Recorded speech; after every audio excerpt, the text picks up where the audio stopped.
and crew the courage to race hard and make bold moves with a heart that reflects your light. Keep all under your protection and safety, and grant your Holy Spirit favor on us, especially each driver and crew. In the ups and downs that fill every race, remind these drivers they can do all things through Christ who gives them strength. May the roar of the engines and the hum of the tires and all that is done and said in this race bring you all honor in the name of Jesus. Amen. Here before our national anthem, please welcome 19-year-old singer, songwriter, and guitarist from Trap Hill, North Carolina, Presley Barker. Oh, say, can you see the dawn's early light? What so proudly we hailed at the twilight's last gleaming, broad stripes and bright stars through the perilous fight. O'er the red hearts we watch were so gallantly straight. The bombs bursting in gave proof through the night that our flag was still there. Oh, say does that star-spangled wave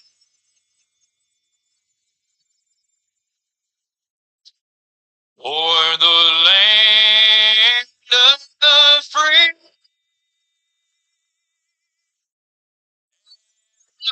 Oh, praise. It's our national anthem. There was some rain in the forecast, but it looks good right now. We're ready to race here at North Wilkesboro. Good to have you with us in the broadcast booth, everybody, with Michael Waltrip, Phil Parsons. I'm Adam Alexander. So here we are. This is a great racetrack, and the field is deep, Michael. Yeah, but the field we've got here, Adam, it's so exciting to be back at North Wilkesboro. Looking out the window here, the place is beautiful. The grandstands are full of folks that are here to enjoy this wonderful facility. New pavement on the road, but that's only half the story. The story is Benny Parsons Grandstand, the history, everything that this place has meant to NASCAR. Joe, you and I know a little bit about winning here. Your brother did, and my brother did. That's right. That's about all we know about it, though. But we know we love some truck racing, and today, the Wright Brand 250 could be the opportunity 250. Wow. Was it ever tight yesterday in practice? Britain Queen the fastest? And old Bean coming back to win this race? Can't wait to watch. He starts 26. Who are some other drivers that we need to watch today, Phil? You know, Adam, we're over halfway through the regular season. I want to look at a couple guys that are right around that playoff bubble. One of those is the 9 of Grand Infigure. This is the guy that won 3 races last year, second in points. They've struggled admittedly this year.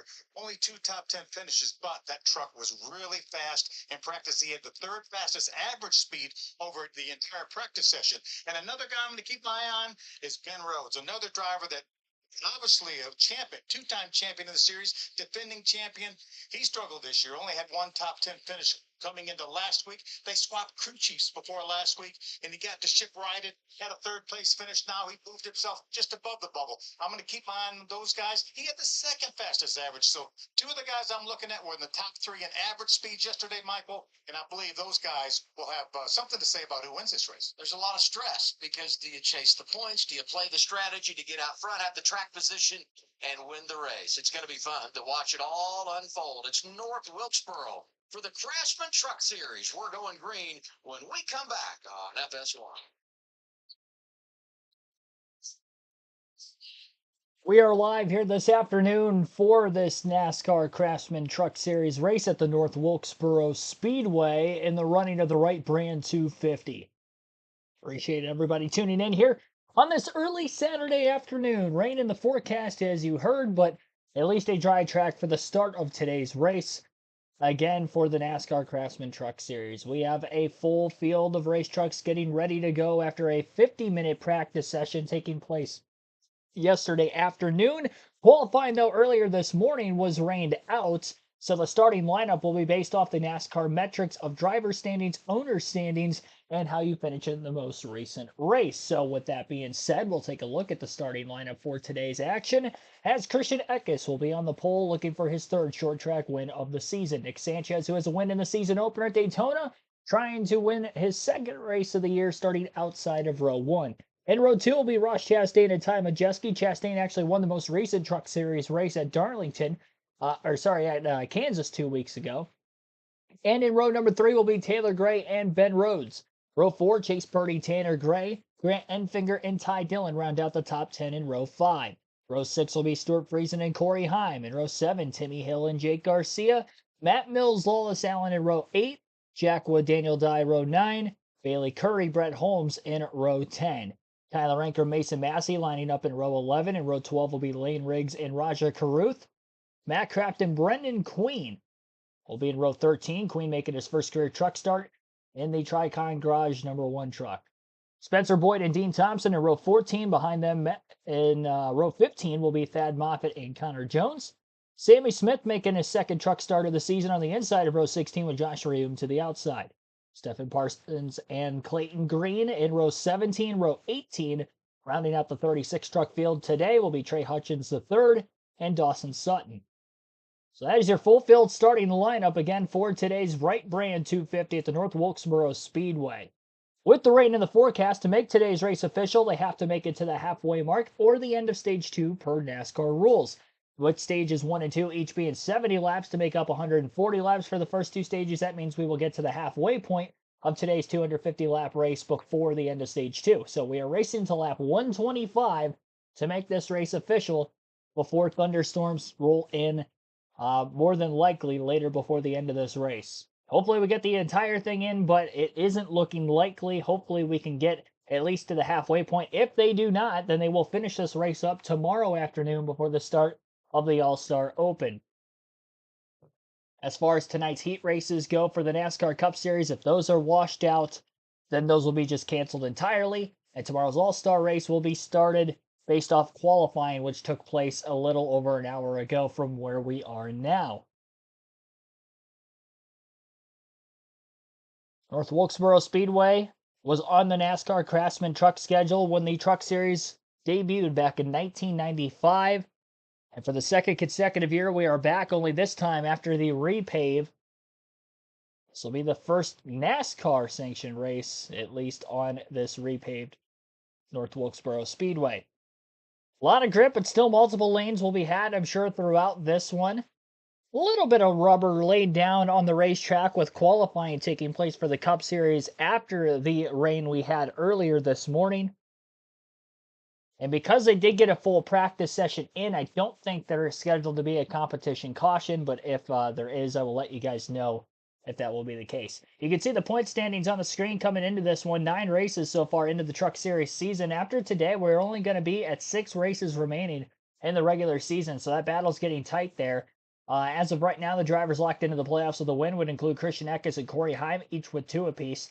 Nick Sanchez and Roger Carruth also have a win this season, along with Ben Rhodes. Those are the only drivers, I should say, of the truck regulars with the win this season. We've had some Cup regulars go to victory lane, like Ross Chastain. Kyle Busch has a couple wins, but 6 wins amongst truck regulars, only 4 of them. Now, 10 drivers qualified for the Truck Series playoff field, so 6 spots are still open for points as we stand. Right now, those drivers in the point slots would be Ty Majeski, Taylor Gray, Tyler Ankrum, and then closer to the bubble, we have Matt Crafton, who comes into this race only 13 points to the good. Tanner Gray comes in 8 points to the good, and defending series champion Ben Rhodes has that final playoff spot by just 5 points over last year, a driver who made the championship for, along with Ben Rhodes' Grant Enfinger. Daniel Dye with a pretty good run so far this season, 12th in the standings as he's 20 points out, and 38 points back, 13th overall in the standings is Stuart Friesen, who missed the playoffs last year, in danger of missing it 2 years in a row. After 3 seasons ago, he was in the championship 4, so Definitely looking to turn that program around as they've had a rough stretch of races. But that is the drivers right around the bubble on the playoffs, the full playoff standings. If we look at the regular season standings now, you can see Christian Eckes comes into today's race as the points leader. His only 2 wins were on short tracks this season, so trying to go 3 for 3 here today on the short track side of things. 14 points behind him is Corey Heim, who's sitting second in the standings, and Nick Sanchez is sitting 57 points back in third. Ty Majeski, who's the highest in the point standings without a win, is 61 points out of first, and he was very good on the short tracks last season, though Fords had finally gone to victory lane in the Cup Series last weekend. A Ford has still not yet won a truck race, so we'll see if Ford Sport Racing be at the forefront of trying to get a Majeski, a Craftsman, a Rhodes, or somebody of that nature to go to victory lane here today. Good starting spot for Eckes. He is on the pole as well as the points leader, and obviously where his finish was in last race for the Truck Series with qualifying getting rained out. And Christian Eckes is going to be my pick personally to win this race today just because of how good he has been on the short tracks. His lap times in practice look pretty good as well on the longer runs. We will see a little bit of fall off. Surprised at how much fall off we've actually seen this weekend, despite the fact that this is a freshly paved racetrack, but should be a fun watch here. Multiple groove racing, again, surprisingly, with this being a freshly paved racetrack, but it's going to be an interesting race to say the least. And track position will still matter with that, of course, so taking Christian Eckes for the win. You can vote for who you think is going to win today's race in the poll that is open right now in the chat. 20 votes have been casted in the early going of the stream, and it's a very tight poll. 30% of you say that both Christian Eckes or Ross Chastain will win. Both of those votes, voting options, I should say, have gotten 30% of the 20 votes. 25% say somebody other than Chastain, Eckes, or Heim, and 15% of you say that it is going to be Heim time here today. William Walton Jr., JoJo, Wade Solinsky, Candy Cox, Dan Bowers, on 1771, and others, welcome into the stream.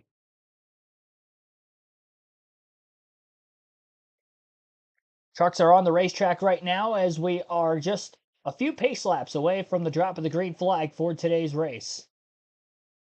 And again, your stage splits today are 70, 70, and 140. And it looks like we're going to have a pre-race interview here. So we'll turn it over to the FS1 booth. Let's go to Team Radio. Might be a little. Always on.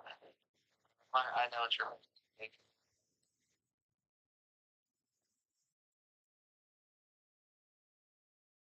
But wasn't really an interview, I guess, but they were listening into the radio of Brennan Queen, who was making his first career truck start today. Ran the Cars Tour race at North Wilkesboro Speedway earlier in the week, and he's been ran multiple Cars Tours events throughout the course of the season. But as far as the Craftsman Truck Series goes, this is his debut here in NASCAR. We'll see what he can do. A pretty good short track racer. We've seen a lot of good short track racers jump into the Xfinity and truck ranks in recent years and have solid runs. Fuel window today is 120 to 130 laps around this roughly 2/3 mile short track. And again, 250 laps scheduled distance. Have to make it to lap 125 to make this race official here today with rain on the horizon. Field is testing pit times now, so we should be about 2 laps away from the drop of the green flag. Be sure to hit the like button if you haven't yet. Our goal is to get to 100 likes on the stream today. We are at 17 in the early going as we are still waiting for the drop of the green flag. Now, the goal is to get to 100. They don't get the full race in, obviously. Then it's going to be hard to get to that goal. But our goal will see we have this. We will still have the heat race coverage for the NASCAR All-Star Race at 5 p.m. Eastern Time later today.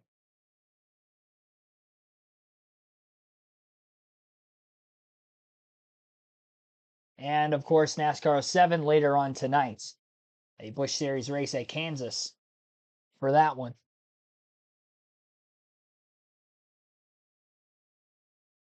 I like that they have the old-fashioned leaderboard, at least with the top 5. Looks like that is over towards turn 3, I do believe. Yeah, we are past halfway through the regular season for the Truck Series. 9 races in, only a 16-race regular season. Will be 10 after today. Other statistical leaders in the Truck Series this season, as you see on the screen, most stage wins for Truck Series regular is Corey Heim, who has 4, Eckes with 3, and then 2 for Majeski. A couple other drivers have 1 stage win of those that have any at all. 8 top 10 finishes on the year for Eckes and Heim. In fact, in the last race, Corey Heim ended his top 10 streak at 8 straight to start the year. Heim still has the most top 5s on the season with 6, but again, Eckes is the points leader. Both Heim and Eckes have 2 wins, most of the series regulars. Kyle Busch also has 2 truck wins this season, kind of tying for the most, even though Busch will not be starting another truck race the rest of the year. His 5 allotted starts are now completed. Laps led, Christian Eckes has led in that category, so more stage points overall is really the reason why he is the points leader by 14 over Heim coming into the race today. 1 DNF apiece for Heim and Eckes. Of course, that 1 Heim DNF was his only non-top 10.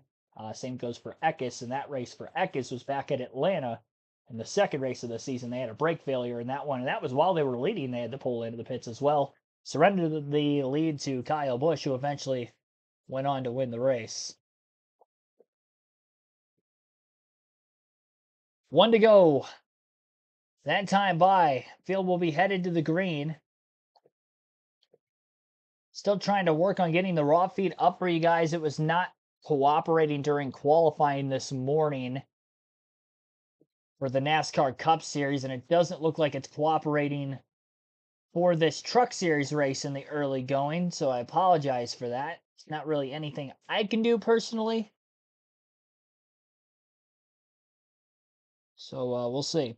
A lot more Truck Series races on short tracks yet this year. You got the Indianapolis Raceway Park, another trip to Richmond, a second trip to Bristol, and of course Martinsville later this fall. Pace truck is on pit road. Eckes on the inside lane will lead the field to the green, and we are underway for racing at the North Wilkesboro Speedway on All-Star Race Weekend. 250 laps. Eckes coming out with the lead off the exit of turn 2 on the first lap of the race. Big slide by the truck on the outside of the front row as that driver was not able to get down into the inside lane. Off this initial start, Eckes easily leads the first lap of the race. Sanchez, who was on the outside of the front row and slipped up off turn 2, allowed for Chastain to get underneath him.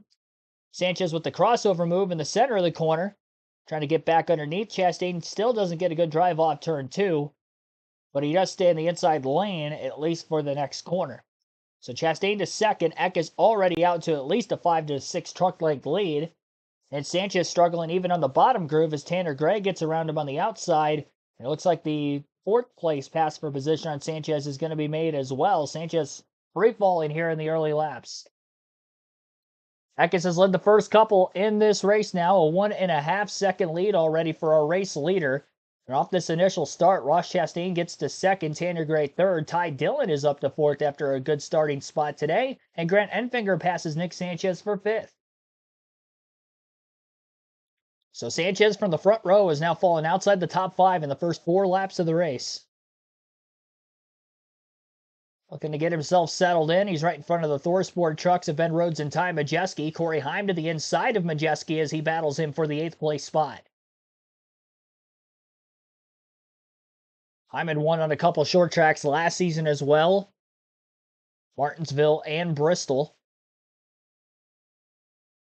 And with qualifying getting rained out, might have hindered a possible starting spot after the DNF last week, so that's why he started where he did here today in the back half of the top 10, despite coming into this race second in owners and drivers' points.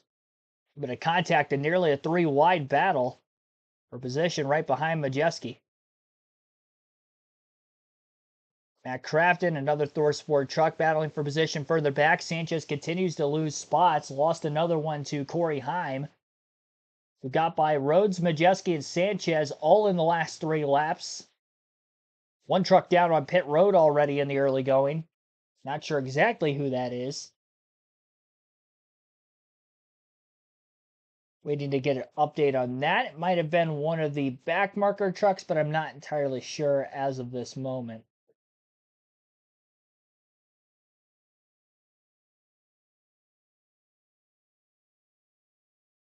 Again, the raw feed is not currently working on NASCAR.com, just like it was for qualifying earlier. So hopefully we can get that up and running at some point sometime soon so we can get the live timing and scoring for you guys on screen. Ben Rhodes now looking to pass Nick Sanchez for 7th. Sanchez trying to work the outside groove as he's still trying to get acclimated with the racetrack in the early going. Definitely on a struggle. And Ben Rhodes in the 99 continues to stay underneath the 2 truck. They've been side by side for about 2 or 3 laps now.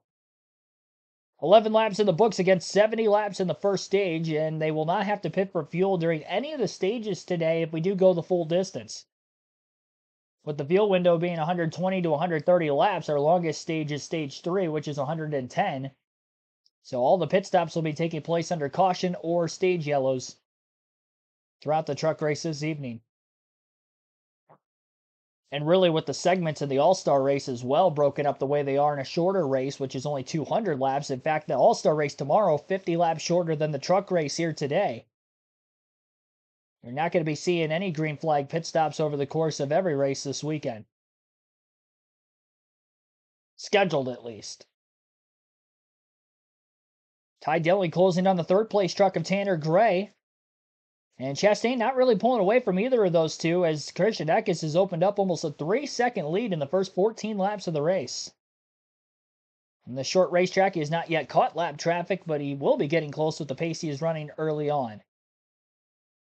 But a contact further back in the pack, showing a replay of that between the 91 and the 32, it appeared. And we're under the commercial break for the first time today on Fox Sports 1. Robin Dunn, thanks for tuning in as well. 23 likes on the stream in the early going. Again, appreciate everybody that's hit the like button and that is staying tuned in. Again, I apologize for the leaderboard not being accurate. Try to search for one. Fox Sports. Let's see, NASCAR Truck Series leaderboard. See if we can find something.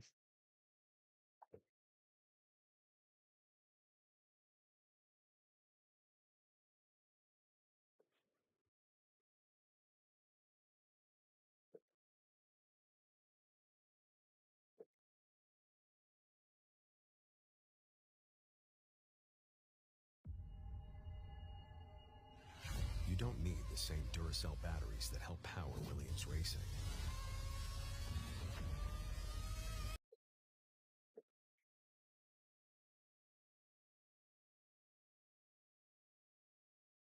All right, so under the commercial break, we do have at least a leaderboard on foxsports.com.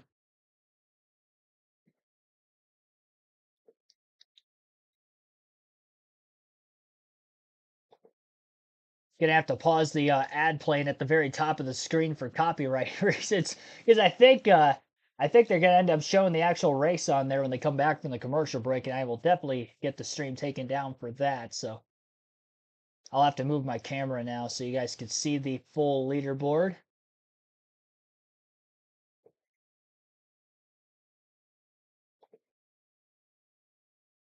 Not going to be able to see the full leaderboard at once, but we have at least the top 10 positions. And again, under commercial, lap 20 in the early going of this race at North Wilkesboro Speedway, caution free. This was a very caution-filled race last year on the older North Wilkesboro Speedway surface. In fact, of every race last season, this race had the second most yellows. And you can tell Eckes may be getting into lap traffic a little bit now as his 2.8 to 2.9 second lead is down to 2.3 all of a sudden, with Chastain and Tanner Gray in third starting to close in on the race leader. Field spaced apart. Eckes continues on through lap traffic.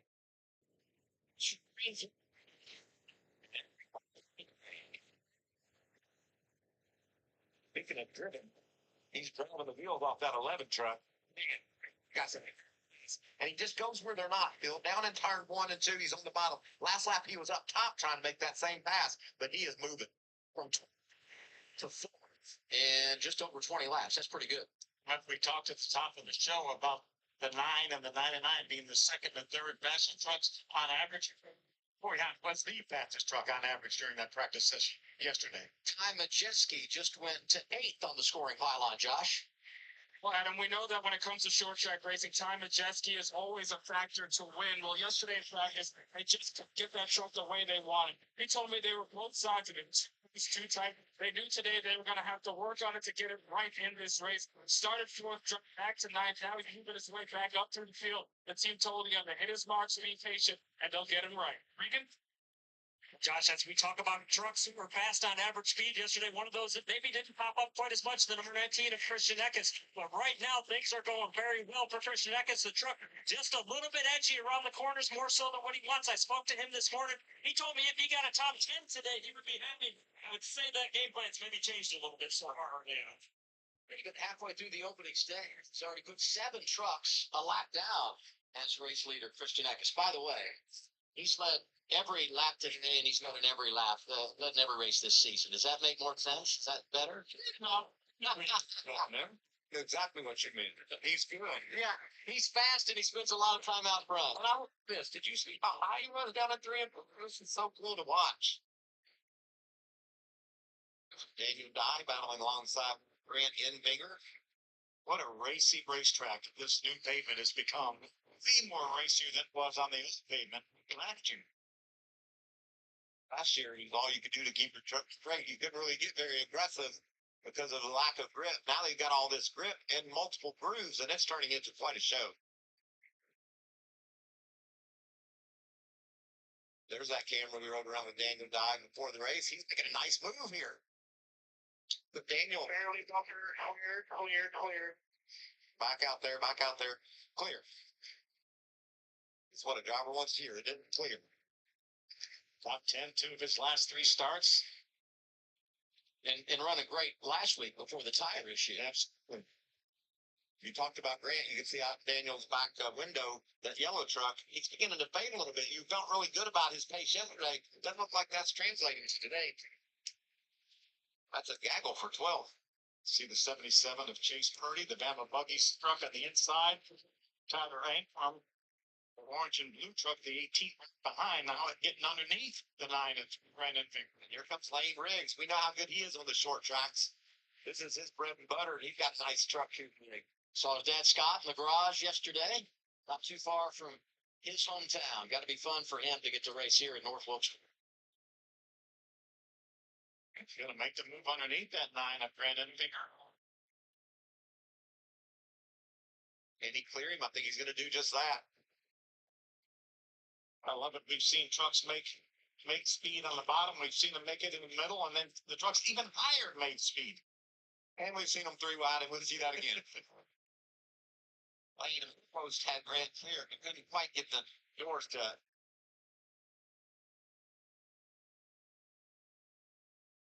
A lot of speed still. They're running around 19 flat seconds wise. That's a lot of pace. That's lower than the old track record we get here. And it's the 35th green flag line in a row. That's good stuff.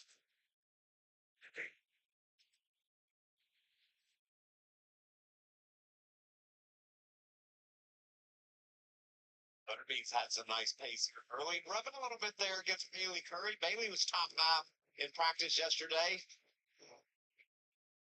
Queen's thought better of making that dive bomb into the corner. He'll roll up behind Bailey Curry. Bailey used that 22 truck with Josh Brown for a kick. Excuse me. There's Butterbean. I think he's got a faster truck, but can't quite get the pass made. Look at this battle. Ryan continues his climb. Could be a 2-1 here. 35. Chastain is second. 15. Tanner Gray is third. Look out, fellas. I'm coming through. Oh, tight. Stephen Parsons is going a lap down here. These guys battling all over him. Stephen, the first truck, 1 lap down. He'd love to see caution get that free pass. Yeah, it's decent pace, but because that truck hasn't run full time, had to start way towards the back of the field. I get his teammate Tanner Gray for third, and now goes to work on Chastain, last week's winner.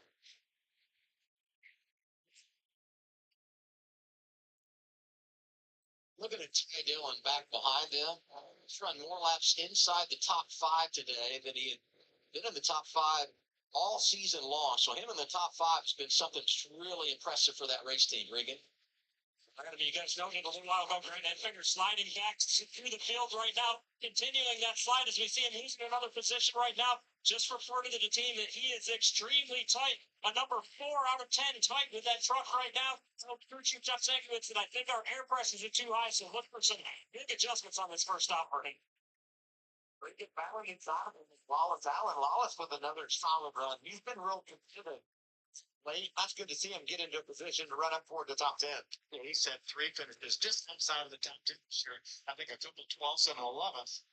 They're doing a nice job here. There goes Butterbean to the inside of Lawless. That one truck's got a lot of pace. We heard the talk between he and the spotter. Just take your time. We know we can get there. He's doing just that inside the top 20 here. Say every lap that he runs, he's got to build confidence as he works his way toward the top 15. 67 to go stage 1. Halfway today would make an official race. I say that because there is a threat of rain here at North Wilkesboro. No threat out front. It's been the Christian Eckes show so far. Well, there wasn't any threat for the moment, but the lead has definitely started to get tighter. Eckes had nearly a 3-second lead at about lap 14, lap 15, and now currently lap 43. His lead's only about 9/10 of a second over Ross Chastain, and Corey Heim's been hot on Chastain's tails for the last several laps in third after Heim had started in the 12th place position. We'll go through the full field running order for the first time today on lap 44. So again, Christian Eckes is your leader. He has led every lap so far. Ross Chastain is second, Corey Heim third, Tanner Gray fourth, and Ben Rhodes is fifth.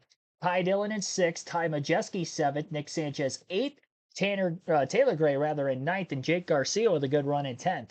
Daniel Dye is in 11th, Chase Purdy 12th, Tyler Ankrum 13th, Lane Riggs 14th, Grant Enfinger's fallen to 15th, Lawless Allen 16th, Brendan Queen 17th, Raja Caruth 18th, 19th for Bailey Curry, and Dean Thompson is 20th. Matt Mills 21st, Stuart Friesen 22nd, Jack Wood 23rd, Chandler Jones in 24th, Matt Crafton 25th, Mason Massey 26th, Dawson Sutton 27th, Brett Holmes 28th, Stephen Parsons 29th, Timmy Hill 30th.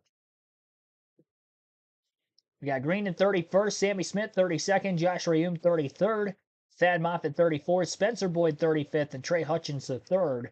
Rounds out our 36 truck field today. 24 trucks on the lead lap. Matt Crafton in 25th is the first a lap down. And again, every lap has been led by the pole sitter. Christian Eckes lead down just under a half a second now with 22 laps to go in stage 1. You're listening live on KRC to the Wright Brand 250 at North Wilkesboro Speedway.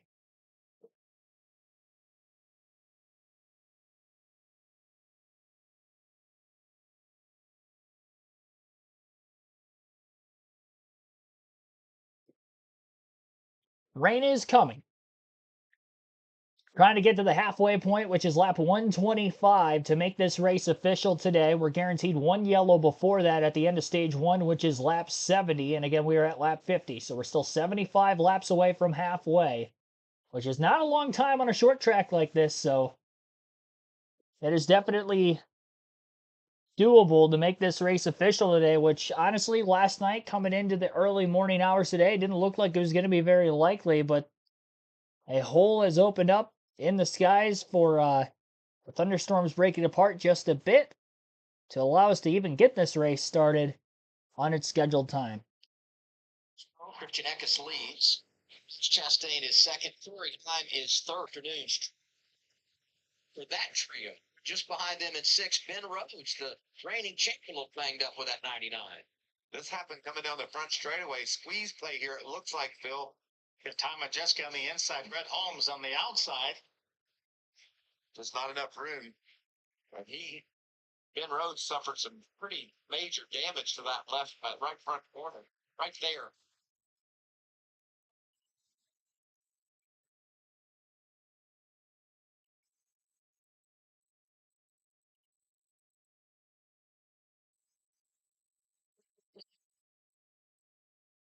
See the damage there. We talked about the speeds here, upwards.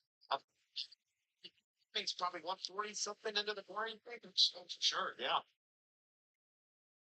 At least I think the material is there. Maybe they could pull it out, put some Barabon on it, and have it stay there. This duo had run down Christian Eckes, and they got to battling, and Eckes is driven away now. And that last lap by Ben Rose was below 19 flat, Michael. So that truck still has speed even with that damage on the right front. I'm sure the crew chief is looking at that stopwatch saying, we could not do this to this thing. We might be all right. It is a short track after all, right? You have to have some wounds at the end of the day if you're going to be successful here. There's that battle for second.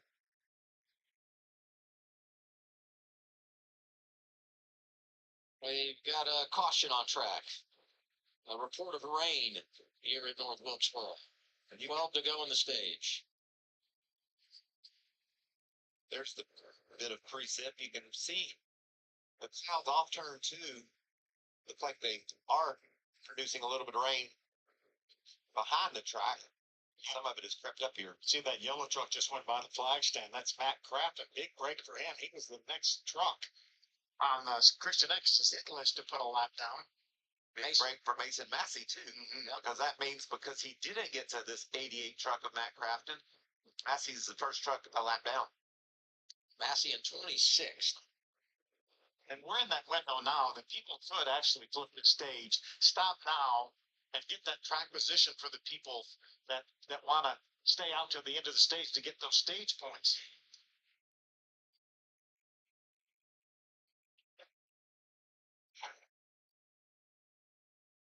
Talked about our top three. Eckes, Chastain, High. Good start to the afternoon for Tanner Gray. Ty Majeski has been solid. A damaged Ben Rhodes in 6th. Sanchez started on the front row, is 7th right now. Ty Dillon, who spent all that time in the top 5, has slid to 8th. Another Tricon Toyota in the top 10 in the form of Taylor Gray. And Jake Garcia is 10th, looking for his first top 10 of the year. He had a really, really good practice session yesterday. I noted, I wrote down, watch the 13, because a lot of pace there, and it's good to see him running up in the top 10. Our biggest mover so far is Brendan Queen. He's up 11 spots, so made it to the top 15 so far. 10 laps to go in stage 1. Our first caution of the day for precipitation at the North Wilkesboro Speedway at lap 60. So light rain beginning to fall on the racetrack at this moment. The plan is to more than likely keep pit road closed and kind of wait to see if this rain clears out. Although with the dark skies looming over top of the speedway right now, I don't know that that is necessarily likely. And with the heat races scheduled to be at 5 p.m. Eastern time later today for the All-Star race, 5:20 drop of the green flag for that first heat race to be specific. That being a little over 3 hours from now, I don't know that they can wait this rain delay out very long if it does end up raining. Now, obviously, they'll wait it out at least for probably an hour or so, but, I mean, beyond that, you're going to start to run into issues with the timing of when the heat races are supposed to start later, so yeah, it'll be interesting to see how this is going to play out. Hopefully they get this thing in today. They may have to finish tomorrow, but pit road is going to be open this time by, so teams can pit. We know that this is not going to end the race in any way. If you just don't, but also track difficult adjustment there tonight. It's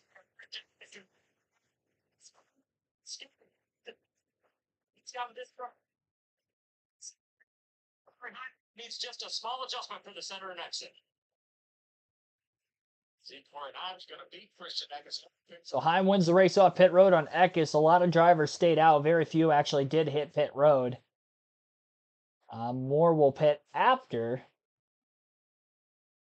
All the lap trucks are now coming onto pit road, but quite a few on the lead lap did stay out to try to get these stage points here. As if we do get a restart, it will be with a couple laps to go in the stage. There's a chance, though, if the rain picks up during this commercial break that Fox is going to right now, rain ends up picking up at all. This could really be in favor of those drivers who stayed out, because they won't even have to race for the stage win. Ty Majeski, who's going to consume the race lead, may end up winning the stage without having to run any green flag laps.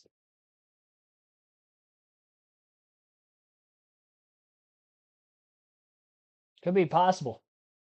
So Eckes led every lap up until the caution, first 63. Then he pitted from the lead, and that gives Majeski the lead. So this is our first lead change of the race. Again, 8 laps to go under caution for a light sprinkle at the North Wilkesboro Speedway. We'll take an ad break for the time being. You're listening live on KRC to the Wright Brand 250.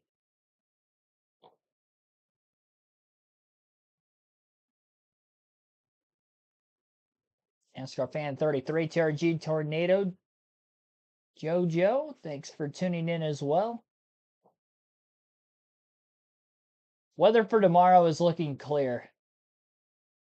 Just rain in the forecast for today and as well as yesterday night, which moved qualifying to this afternoon, and it also rained out early morning qualifying for the Truck Series. So Majeski has 2 stage wins this season already. He'll be going for his 3rd on the next race start. Hopefully that would be sometime soon. Red flag has not been displayed at the moment. And Corey Heim, who won the race off pit road, is actually going to be in 8th because there were quite a few trucks a lap down. So although not that many pitted, the top 7 end up staying out.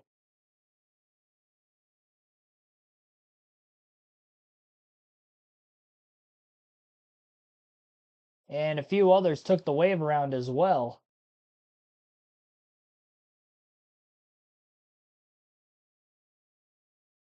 To get back on the lead lap. As long as they were in front of Ty Majeski on track and behind everybody else in front of Majeski, of course, who would have been a lap down, then the wave around would have worked there. And obviously we know we're expected to see another caution at the stage end coming soon if we get this to green. I mean, there is a chance if we get a lengthy rain delay here that whenever we get back to on-track activity, whether that would be today or tomorrow, this stage will probably end under the yellow still. So it may actually hurt the drivers who took the wave around, but we'll see. Chastain, the rest of the top 10. Got the one. So we're going to go back racing here.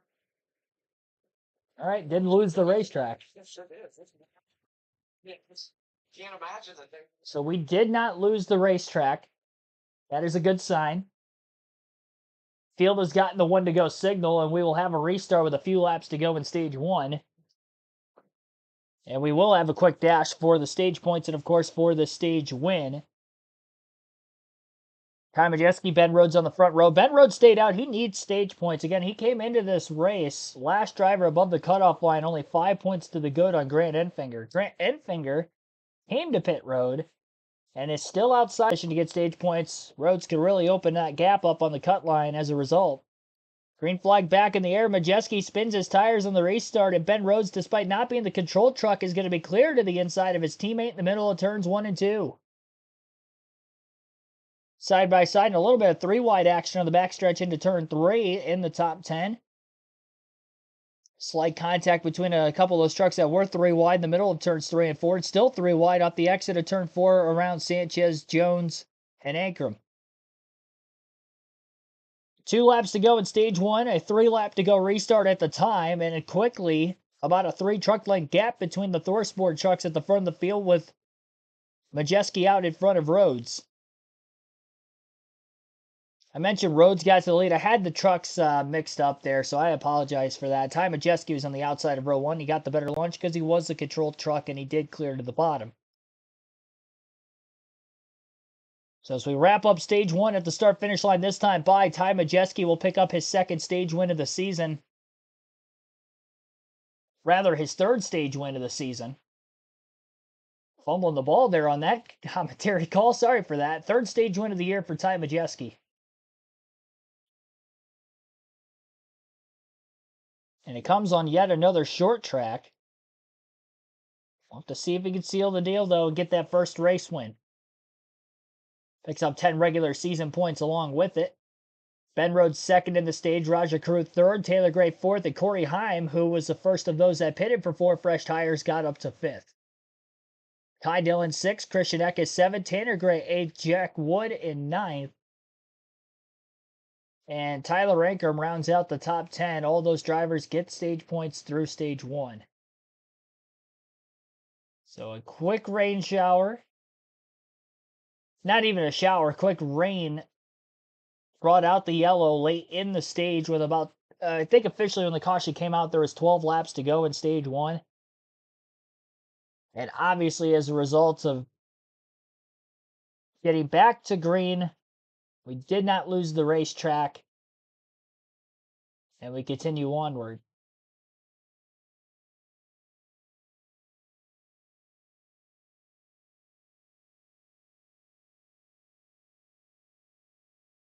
At 34 likes on the stream, appreciate that. Our poll will remain open until the end of stage 2 for who you think is going to win the race today. 47 votes so far. 34% of you say Ross Chastain will get the win. He was in second place before the pit stops ended up taking place and finished 11th at the end of the first stage. He did not get through a couple of cars like Eckes and Heim did, who beat him off of pit road. 30% of the votes in that poll saying somebody other than Heim, Eckes, or Chastain will win. Christian Eckes getting 23% of the votes in Heim time. Corey Heim, only 13% of the votes. Villanor, thanks for tuning in. Need the stream today. No commentator found on the international feed. NASCAR to hut you off. I'm sorry to hear about that, but thanks for tuning in. Who's on the poll for qualifying? Are you talking about the truck race? Because the truck race got rained out.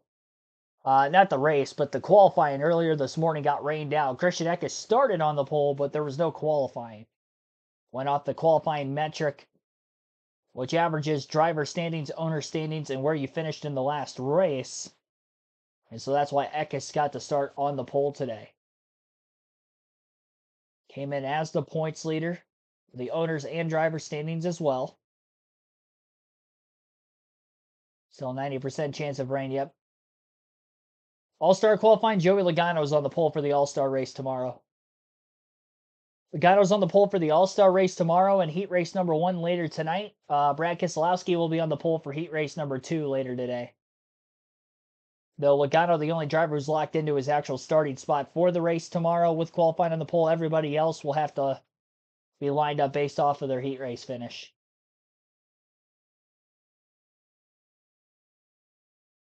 Well, where pit road is open now. There you see the point breakdown from stage 1. Drivers, motorsport getting it done. We're split up. Majeski's going to Ben Rhodes is going to come to pit road and lead several more down pit lane. Let's go to Josh. Yeah, I'll start with the 99 of Ben Rose. He said he fired up really loose, then tight through the center. But of course, the biggest concern is that damage to the right front. They're going to pull out the fender and try and fix that thing to get him where he needs to be. Defensive 17. Taylor Gray. Look how slow they creep into those boxes. But for the driver to stop on his marks. This pit stop is choreographed to the nth degree. You stop perfectly, and that gives the team the best chance to perform the pit stop perfectly. Yeah, all year long, the pit crew on pit road, the 17 of Taylor Gray. Our reigning champ Ben Rhodes came in just above the playoff cut line at +5. He gets 9 stage points there, and those are big as he tries to make his way back to the championship chase, make the playoffs, and defend his title. Ty Majeski leading as we get ready for stage 2 at North Wilkesboro.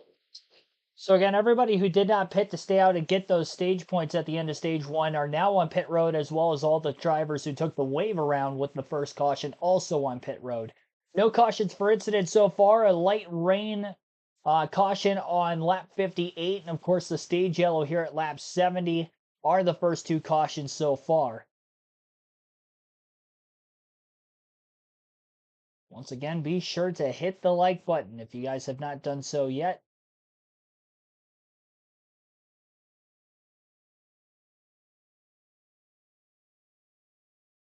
And again, it will be, I believe, back to Corey Heim now leading the race. Once our leaderboard updates. I believe it'll be Heim and Eckes on the front row with Corey Heim as the leader. This will be the first lead of the day for Corey Heim after starting 12th. Great fire-off speed for Eckes to lead all those laps in the early going, but Heim did a great job going from 12th to 3rd even before the caution came out, and still finished 5th in the stage even with pitting, which was more points than Eckes, with Eckes finishing 7th in the stage, so Heim outscores him by 2, and Heim came into the day only 14 points behind Eckes, so as we run, the difference in that regular season championship battle with just 6 races to go in the regular season after the conclusion of this race is 12 points between Heim and Eckes. Regular season champion gets 15 additional playoff points. Few consecutive weeks for the Truck Series. You got this weekend. They will be at Charlotte next week, and then Gateway in St. Louis the week after. So 3 consecutive weekends of Truck Series action and triple header action on the channel with Truck Xfinity and Cup coverage. We'll have our first standalone event this season coming up for the lower series, as the Xfinity Series will be headed to Portland the same weekend that both the Truck and Cup Series will be at Gateway. Starting a brief West Coast swing for the Xfinity Series, a second one at that. Of course, they had one earlier in the year with Vegas and Phoenix, but they'll be out with back-to-back road courses on the West Coast at Portland and Sonoma to begin June after Memorial Day weekend next week. Also, a reminder, I will be doing live commentary for the Indianapolis 500 next weekend, as well as the Coke 600 on that Sunday. And we'll still have our usual live commentary coverage, of course, for the NASCAR Xfinity Truck Series races on that weekend. The truck race Friday night, Xfinity race Saturday afternoon, and then Cup practice and qualifying on Saturday as well. I'm not sure if that is after the Xfinity race or if that is before the Xfinity race that morning, but there will be commentary for that also. Spencer Boyd left pit road and the jack was still on the right side of the car. Truck, I should say. Equipment out of the box penalty there. Looks like it ended up on the racetrack. Drug it a long ways. This was mandatory. Throw for Juice Johnson. Love it here in victory lane. Sammy, he had the violation at the start of this race. To do the through penalty somehow, was only 1 lap down, but was able to race his way to the free pass position. And he is now back on the lead lap, got his tires, and we'll see what he can do as we get going here. So he was at a truck on pit road I saw in the first couple laps then. It passed through. Phoenix believes here. Last spring for Joe Gibbs Racing, made the move this year to Junior Motorsports, driving an Xfinity car full time. And we see him every once in a while running in the Truck Series. Top 10 earlier this year at Martinsville did Sammy Smith. I believe that was his first truck start as well. And the truck's been to victory lane several times this year with Calvins. The strategy again, because there's a whole lot going on here, Phil. Well, I think there's several different pages of the book that we could use for this strategy. We know right now that Ty Majeski, this is the window world pit window. You see Ty Majeski, we're assuming he's going to do 1 stop. He has not stopped yet. Christian Eckes has already stopped, cannot make it to the end of the race. So we assume he's going to make 2 stops, and there's going to be some stuff in between. Obviously, if we see any more precipitation, that could change things as well. But I think a lot of people will fit into these 2 categories on the window world pit window of 1 or 2 stops. Agree. And the second stop will come if the caution flies at a timely point of the race for those guys to get to pit road before the stage and get that service done. Don't look great behind the spotters. We don't have any precipitation right now.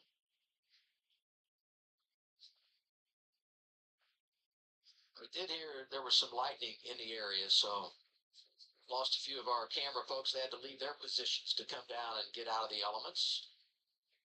I think they're bringing the field down pit road. Stop.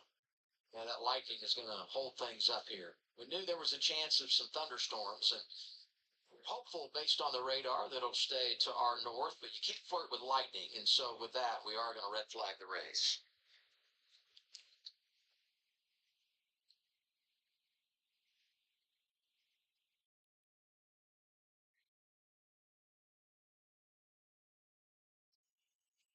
Teed up, Phil. We did stage has the caution there that did have varying strategies. Now we're going to stop and think about it for a bit.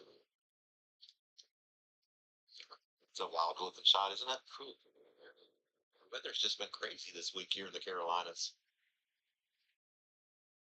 Beautiful sunny morning.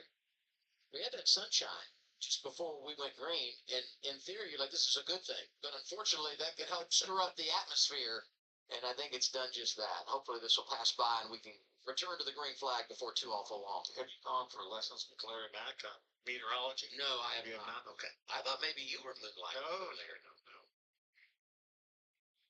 Ty Majeski in that 98. Style him up. What do you think, Michael? Hold on, I gotta get my channels sorted out here. He's has a fast truck here.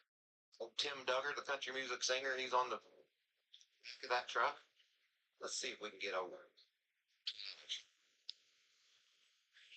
I feel like Michael Waltrip talks about Tim Duggar every week.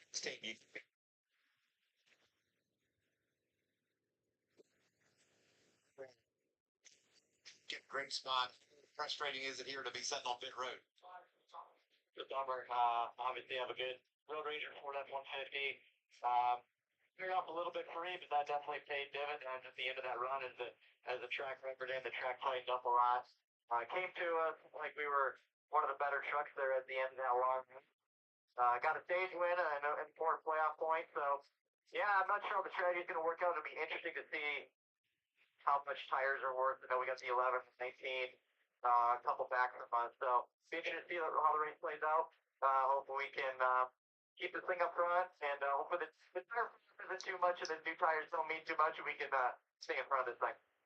I'm sure Joe told you, but Phil and I were looking at the timing and scoring, and your fastest lap was 18.75 on lap 54. Just before that stage ended, you're in an 18.77. That's zero fall off. So you've got a good handling truck, and it's taking care of those good years. Yeah, Goodyear brought a strong tire, not a lot of fall off, which means, not too much strategy, but obviously we see the strategy split here, so hopefully we're on the good end of it and have all the trust in the world and Joe's here. We're going to lose as a team, and that's our motto, and hopefully we can get one, hopefully this afternoon. All right, see if you can take old Tim Duggar to victory lane with you. Sure, I appreciate it, guys. Thank you. I knew we were going to slide the Tim Duggar in there. You know what I mean? He's a NASCAR guy. Oh, big time. Yes. He was here to do a concert. Told you, man. He loves the racing, and so we like celebrate the people that love what we do. Michael Waltrip talks about him every race. In North Wilkesboro. Every truck race, you hear Tim Duggar out of Michael Waltrip's mouth. As a guy who doesn't listen to country music, I don't know any songs from the guy. I don't even know what he looks like, which makes it even more hilarious that he talks about him every week. Honestly. So Ty Majeski, currently the race leader. We're under a red flag for lightning. Hopefully it doesn't start raining at the racetrack, although, again, we knew it was very likely with thunderstorms in the area. And because of the lightning delay, the clock resets after every lightning strike. If we go 30 minutes without lightning within an 8-mile radius of the racetrack, and we still have no precipitation, then we will get back to green. So, again, a half hour on the delay there. You can follow Bob Pockris on X, or formerly known as Twitter, if you're wondering for live updates at the racetrack on that lightning delay. I know he will do a great job of keeping you updated. I'm not at the track, so there's no way for me to dictate whether, the lightning clock or whatever is going to restart. They usually don't show that graphic on TV. NBC from time to time does, but I've never seen it on Fox, so hopefully they keep. And we are going to move the NASCAR 07 stream up, just as we did during the rain delay for qualifying for the Cup Series last night. But as of right now, we will keep the live commentary going for the truck race until any precipitation. And once they lose the racetrack, we know we're going to be a ways out from getting this thing back underway. So we'll try to save time there by running the NASCAR 07 stream, combining it again like we did last night. Considering that we still have heat races scheduled for tonight yet after this truck race. So in the effort of not losing the NASCAR 07 stream, that's why we would end up combining this, which again is what we did yesterday with the Busch race at Dover. So that race will be taking place at the Kansas Speedway.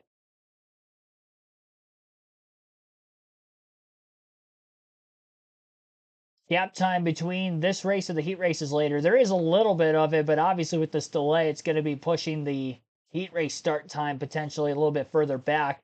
The first heat race is scheduled to green flag drop at 5:20 Eastern time. It is currently 2:32 Eastern time as we speak. The race. Yeah, Larson won the truck race here last season.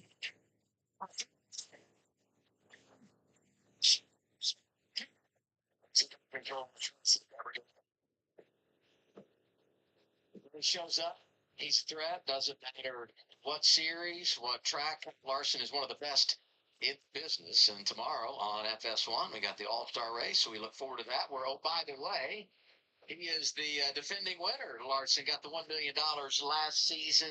All-Star race tomorrow. The Open begins at 5. Yeah, he got the sleep. I forgot. Won both races last year. Is he so good that it's going to make him start last? Is that what it is? It sounds like that's exactly what's going Well, don't count him out for sure. I like his odds.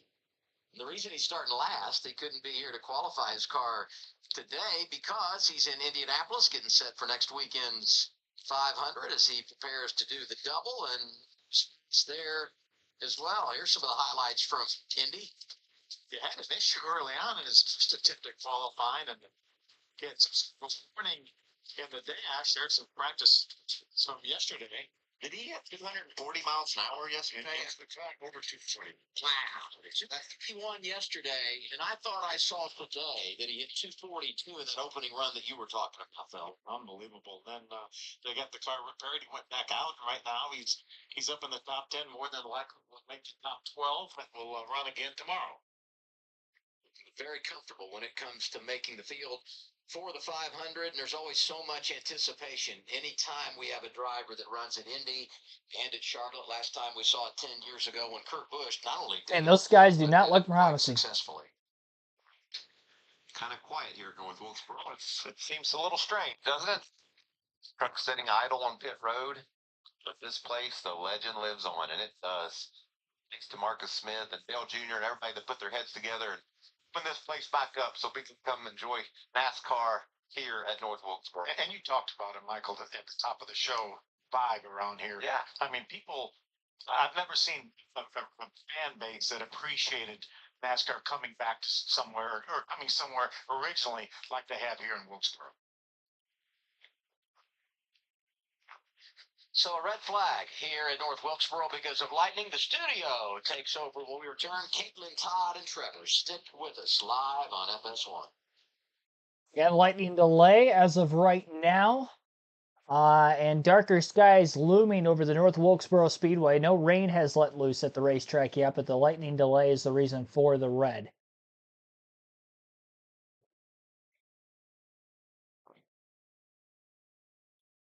Just move the NASCAR 7 stream into this. That's the plan, but we're going to wait until there's precipitation at the racetrack first, just in case, because I don't want to start my race and then they get back to racing in a half hour. So, because then I'll have to just pause that. And then with the heat races coming up later today, I will literally have my PS2 running for. It's not like, a PS4 or PS5, you can put it in rest mode.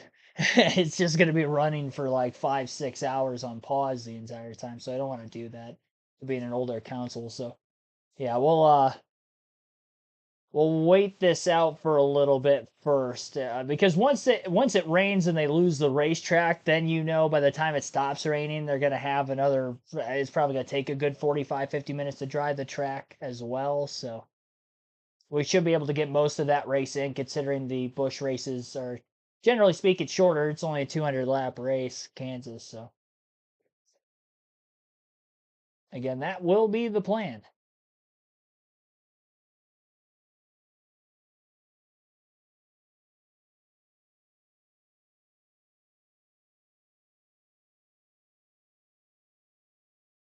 As we're waiting out the weather delay for the time being right now, we'll take another ad break. Again, you're listening live on KRC to the NASCAR Craftsman Truck Series Wright Brand 250 at the North Wilkesboro Speedway.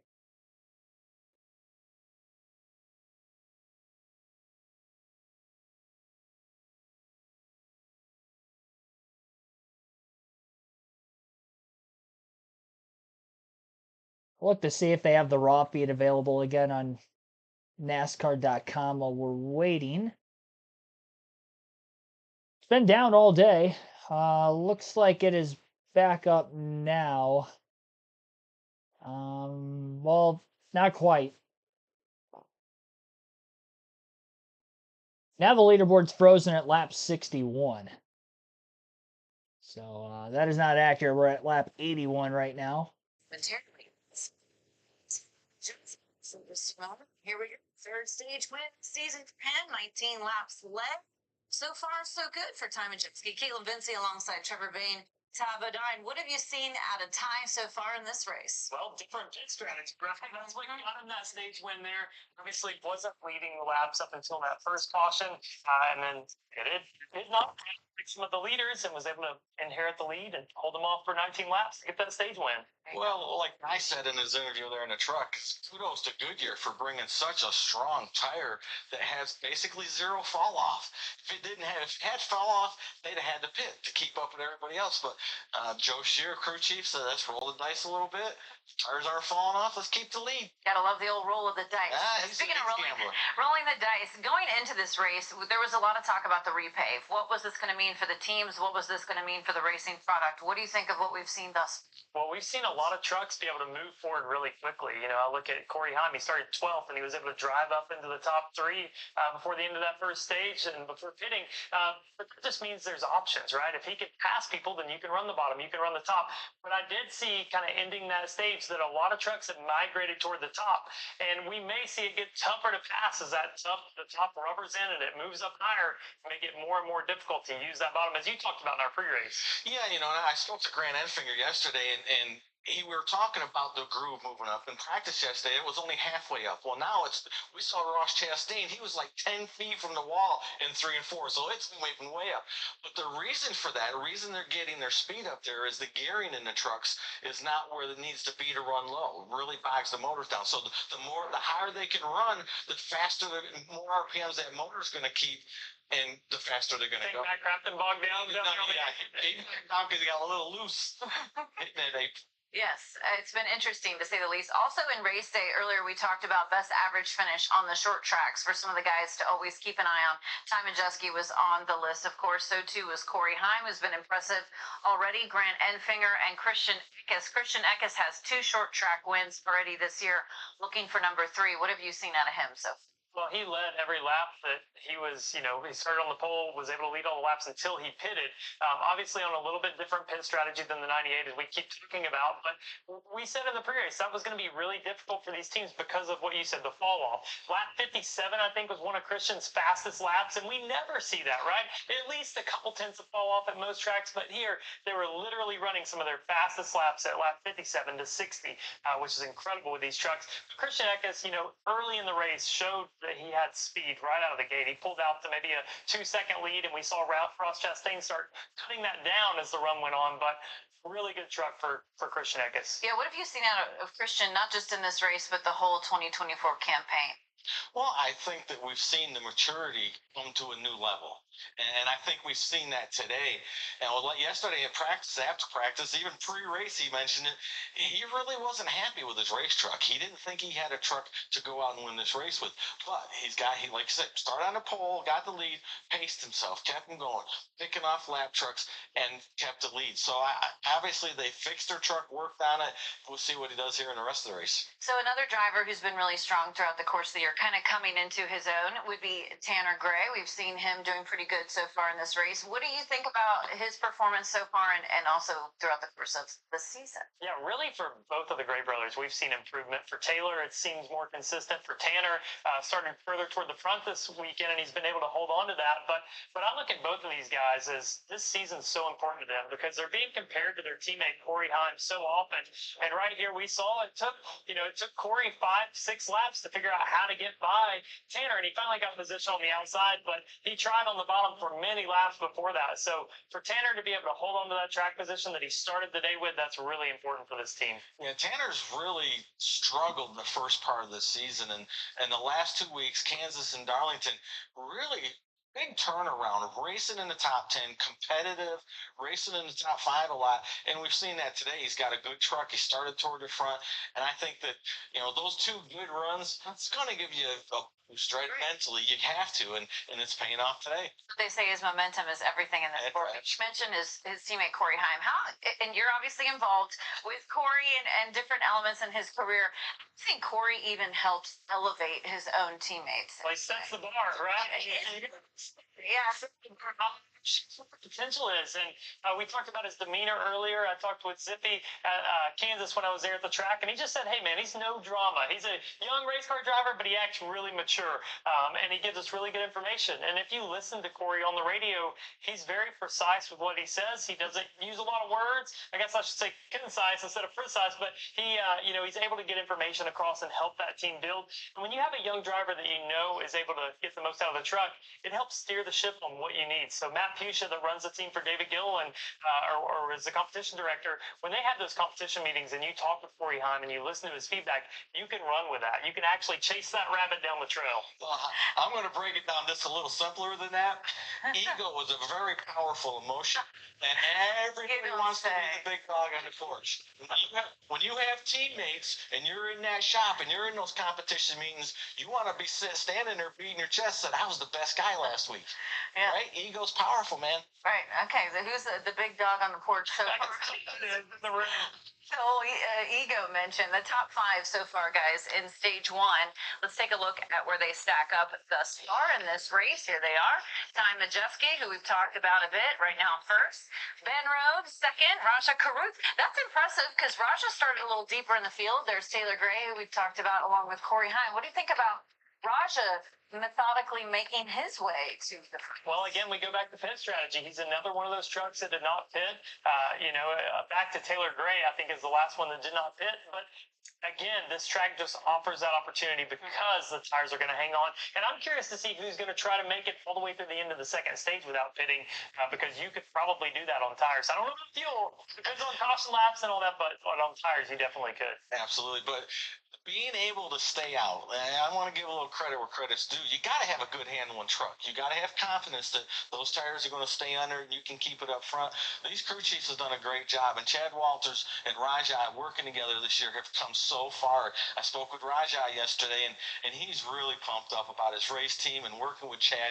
He thinks they've got something that they can race into the playoffs with and keep this momentum going. Rajah, of course, advanced to the playoffs by virtue of that win out at Las Vegas, his first career win in the Truck Series. We'll have more coverage from the Craftsman Truck Series race out there at North Wilkesboro. It looks promising, guys. We're still under this little lightning hold currently, but some contact for the defending champion of Ben Rhodes. Oh, getting a little dicey there. We'll break this down right after this. I told myself I was okay. All right, so again, under a commercial break right now, and currently under the red flag for lightning still.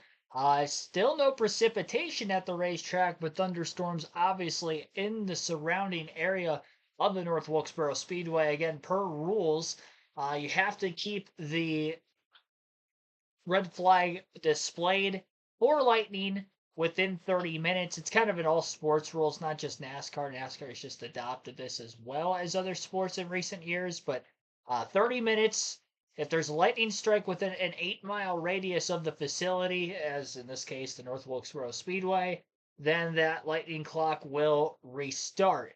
And again, another 30 minutes will be on the clock. Once the clock hits 0, if there's still no rain on the racetrack, obviously, and there's no track drying effort, we will get back to racing immediately. But so it is good that there hasn't been any rain. The covers are still off the trucks, but just waiting out the storm in the area for safety purposes for the spotters, the people in the grandstands that are in the metal bleachers. We don't want them out in the lightning. So safety precaution from that side of things is the reason for the yellow flag. We're currently at lap 81. To give an update on the top 10 in the running order with this caution flag out, Ty Majeski is the race leader. He stayed out of the pits. He is one of only 2 drivers who have not pitted yet today. Raja Caruth in second place is the other driver who has not hit pit road yet. Both those drivers stayed out both during the caution for the initial rain, the sprinkling that we had back at lap 58, and now during the stage caution, which we are still under from lap 70, lengthened obviously with this lightning delay. So that is why the caution has taken as long as it has. Now, Ty Majeski, again, still on the same tires he started the race with, along with Roger Kruth in second. Corey Heim is in third. He's first place of the drivers who have hit pit road, so only the top two have stayed out, not made a stop. Everybody from third on back has already pitted once. Everybody will still have to pit one more time for fuel purposes to make it to the end of the race, so it's just a matter of can Majeski and Caruth maintain their track position. But again, Corey Heim is in third. Christian Eckes is fourth. Tanner Gray fifth. Tyler Ankrum sixth. Ross Chastain seventh. Chandler Jones is having a good run up in eighth. Nick Sanchez ninth, and Jake Garcia rounds out the top 10. He's been in the top 10 for a pretty good portion of this race so far. So that is your starting lineup. Some of the biggest movers in the race today would include Brendan Queen up to 12th after starting 26th. Of course, Jones, who is in 8th place, started 30th. Tyler Ankrum started back half the field in 21st up to 6th. Rajah Caruth on pit strategy has gone from 24th to 2nd. Some of the biggest losers in the race so far, Taylor Gray is 22nd after starting 5th.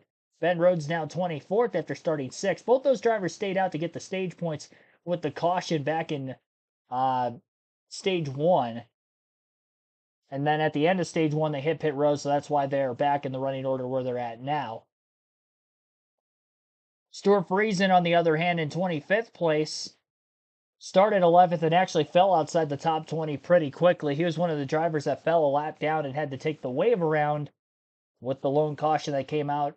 Him and Sammy Smith have gone from a lap down to the lead lap. Ty Dillon, who started 10th, got up to 4th in the early going of the race. Also, one of the drivers who stayed out to get the stage points and pitted during the most recent yellow. So those are some of the biggest movers, biggest losers by way of track position through these first 81 laps. On exit, obviously gets some front damage on Ben Rhodes there. Because it's damage, small impact in this area. Absolutely. It's not there anymore. We know what that Brazera was to make a pitch, but I see that whole thing as a little bit of a race incident. Racing deal. Racing deal, you know, I think he got under Ben. Ben was already set up to go on the Brett and off the corner, and enough room. They just slid each other. But even though with this thing, you know, got to be pushing with this right front fender gone. Still making time. He's still decent lap times. You can see right here that he wants to slide up in the middle, but you know, Ben's strong, and they'll get it adjusted and figured out. Okay. Yeah. So they're going to do something. And because this track, you wouldn't think an arrow would be a big component, but as soon as the driver knows the right front fender's going, you're going to do we fixed it, don't worry.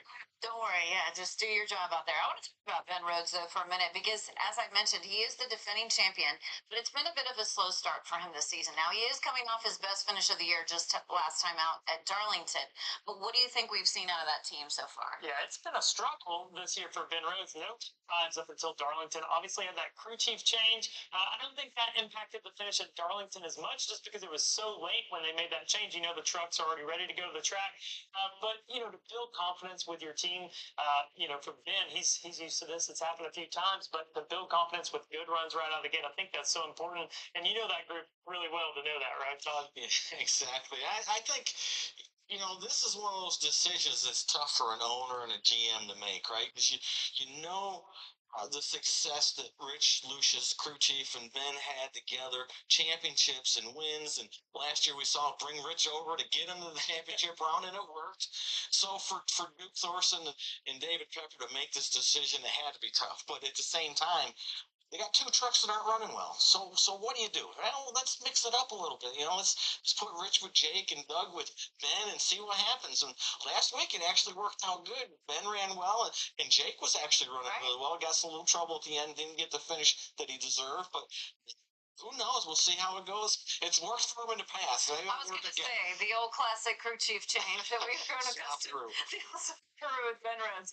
Okay, there's some unique faces in the field today, some even bigger competitors in the mix. Take a look at them here. Ross Chastain, who, of course, has been very strong in the Truck Series over the years. Cup Series regular is there. Connor Jones, Brendan Queen turning some heads, Sammy Smith, one of the Xfinity Series regulars in the race, Dawson Sutton, and Clayton Green. So those are some irregulars in their stage one finishes, as you will see here. Ross staying the best of that group. So who are you watching from that list? Well, Ross was making really good speed. Yes, he Started was. in the front, started third, was up to second, and he was moving the group higher than anybody else I saw. Obviously, there's marbles up there, and you want to be careful of that.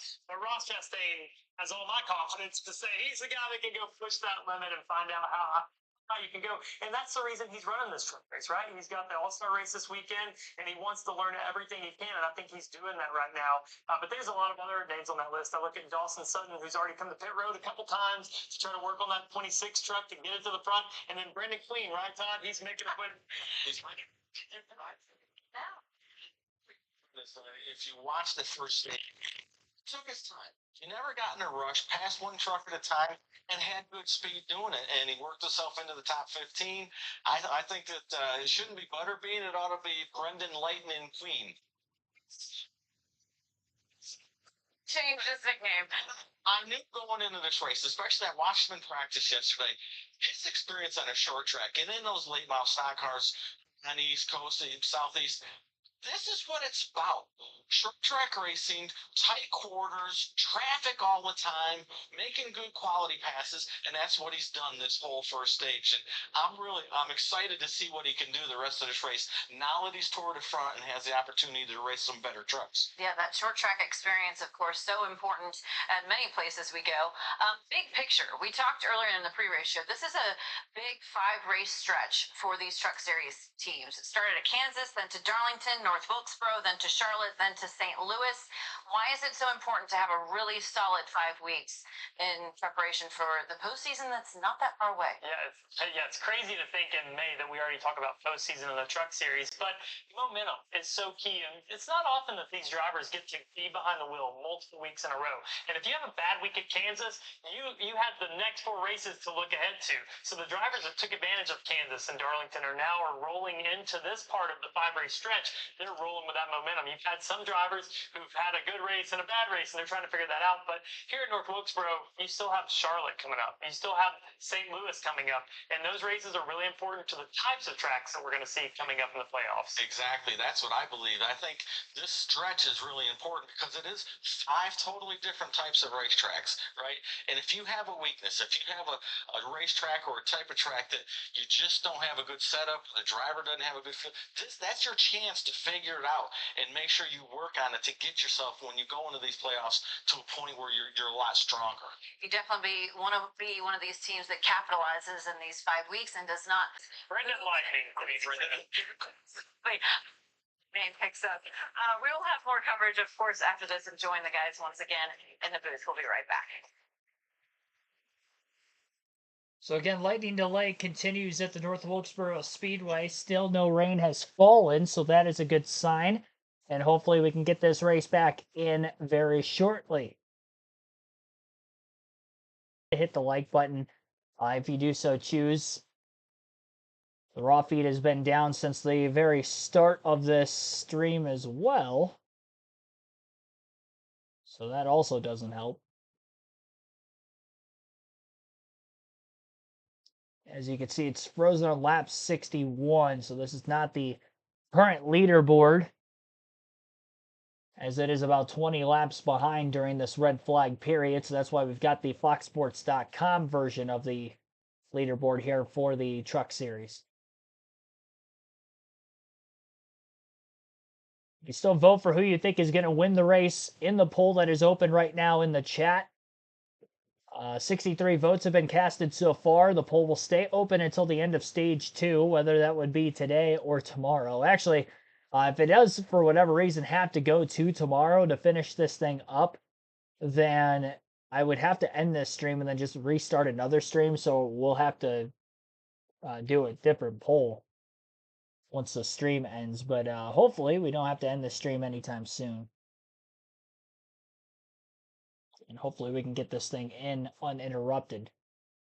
Again, the All-Star Race heat races are scheduled for 5:20 Eastern Time. Our live stream for that coverage will begin at 5 p.m. Eastern Time, so about 2 hours from now still. And again, we have not lost the racetrack yet at the North Wilkesboro Speedway, just waiting out the lightning delay. And every time there's a lightning strike within an 8-mile radius of the racetrack, then the 30-minute lightning clock would restart. And once we go 30 minutes without lightning within an 8-mile radius of the racetrack, the red flag will be lifted and we'll be back to caution and eventually, obviously, back to green. As pit road had already opened and we had seen pit stops, so it shouldn't be a very long caution period before the green flag once the red flag is lifted. And again, stage 1 winner so far today was Ty Majeski, and he is not pitted yet. He is still the race leader as of right now. It was his 3rd stage win of the season. Race the 10th 2024. It's the Wright brand 250. Came back here last year for the first time in 27 years. So nice to make a return as this revival continues here in Wilkes County, North Carolina, with Michael Waltrip, Phil Parsons, and Adam Alexander. There's a look at the 45 of Ross Chastain, won last Friday night in Darlington, South Carolina. And when you look at the trucks that have multiple drivers, there are a few that have really stood out so far in 2024. The 1, the 7, and as I said, the 45, all have been strong. Yeah, the thing I like about the 1, that's finishes 5th twice, but again, those top 10s with 4 different drivers.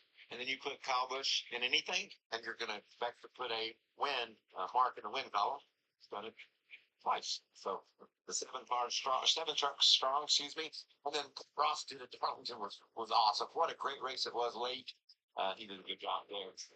Hangs around in a big restart line. Yeah, you put him in that position. I always said it on the broadcast. Not him anywhere, but you put a checker flag just a couple of miles away, and he's going to mark it. We talked about it back at time. Majeski had a 5-second lead with 6 laps to go. That late caution brought on this restart, and Ross got it done.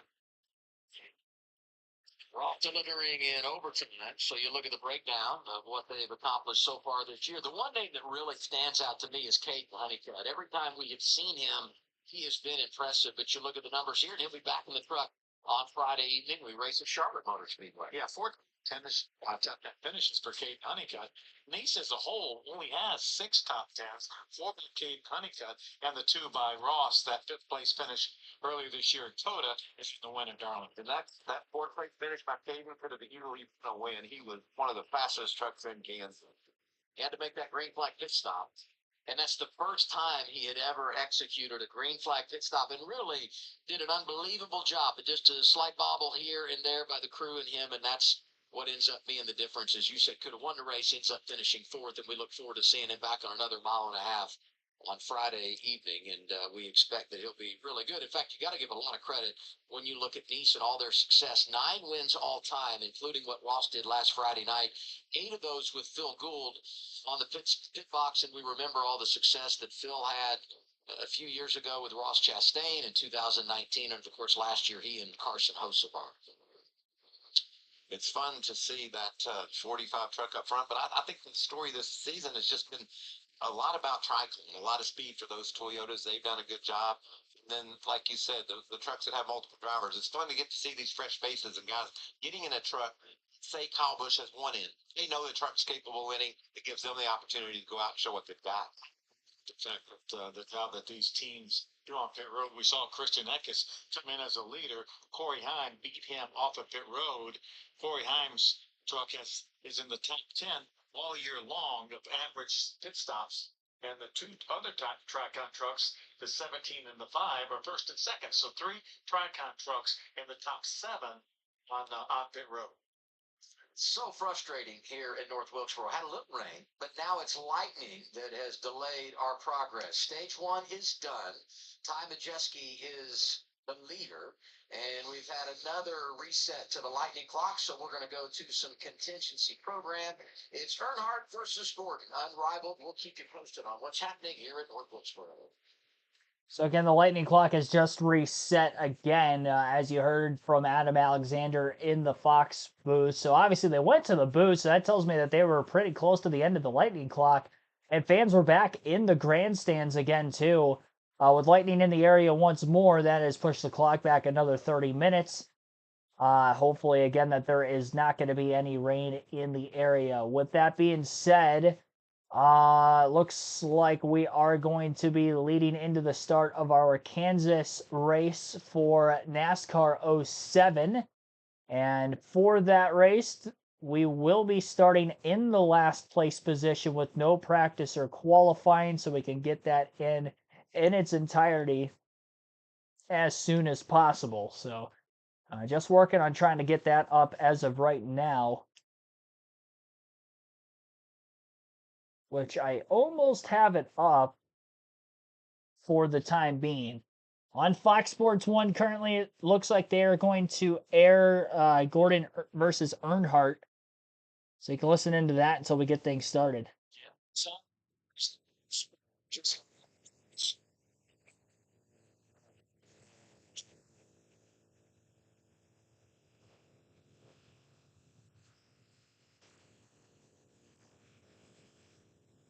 this is where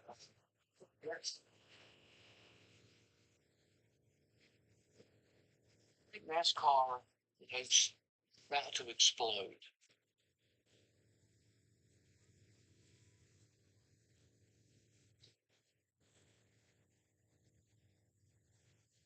Face of our sport, NASCAR, was Dale Earnhardt. Dale came up when NASCAR entered more of the public consciousness. From the chest up, he became his own logo.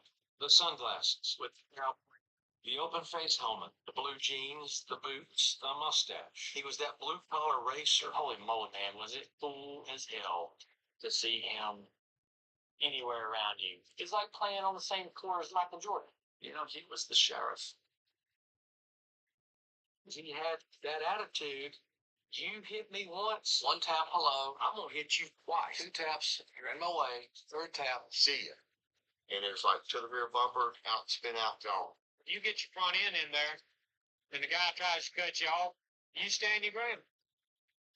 A lot of times it comes out bad, but, you know, a lot of times we win races too. About the time that Dale had his turf staked out, here comes this young kid from California. Jeff Gordon was from the other side of Earth. And it wasn't just about location. It was about how he looked. And it was about how he sounded. You take 2 different drivers, 2 different ages, and you put all that into the perfect frisbee, which is a sport that is bursting into markets never been before. Wonder Boy's here. Here talking about me. What? Sorry, man. It's not as big as you. It's bigger as you. Jeff came along and we were like, okay, this is what Earnhardt looks like with a coat of more of a refined guy who looked like he stepped off of a GQ magazine cover. Everything about Jeff Gordon was shiny, from his haircut to the finish on his car. Painted like a rainbow. Boy, that thing became iconic in a hurry. Jeff was the first guy who took NASCAR from the showroom floor at the Ford dealership to the boardroom floor on 5th Avenue. Earnhardt kind of looked at it like, who's this kid? Who's this dang kid coming in here getting the spotlight?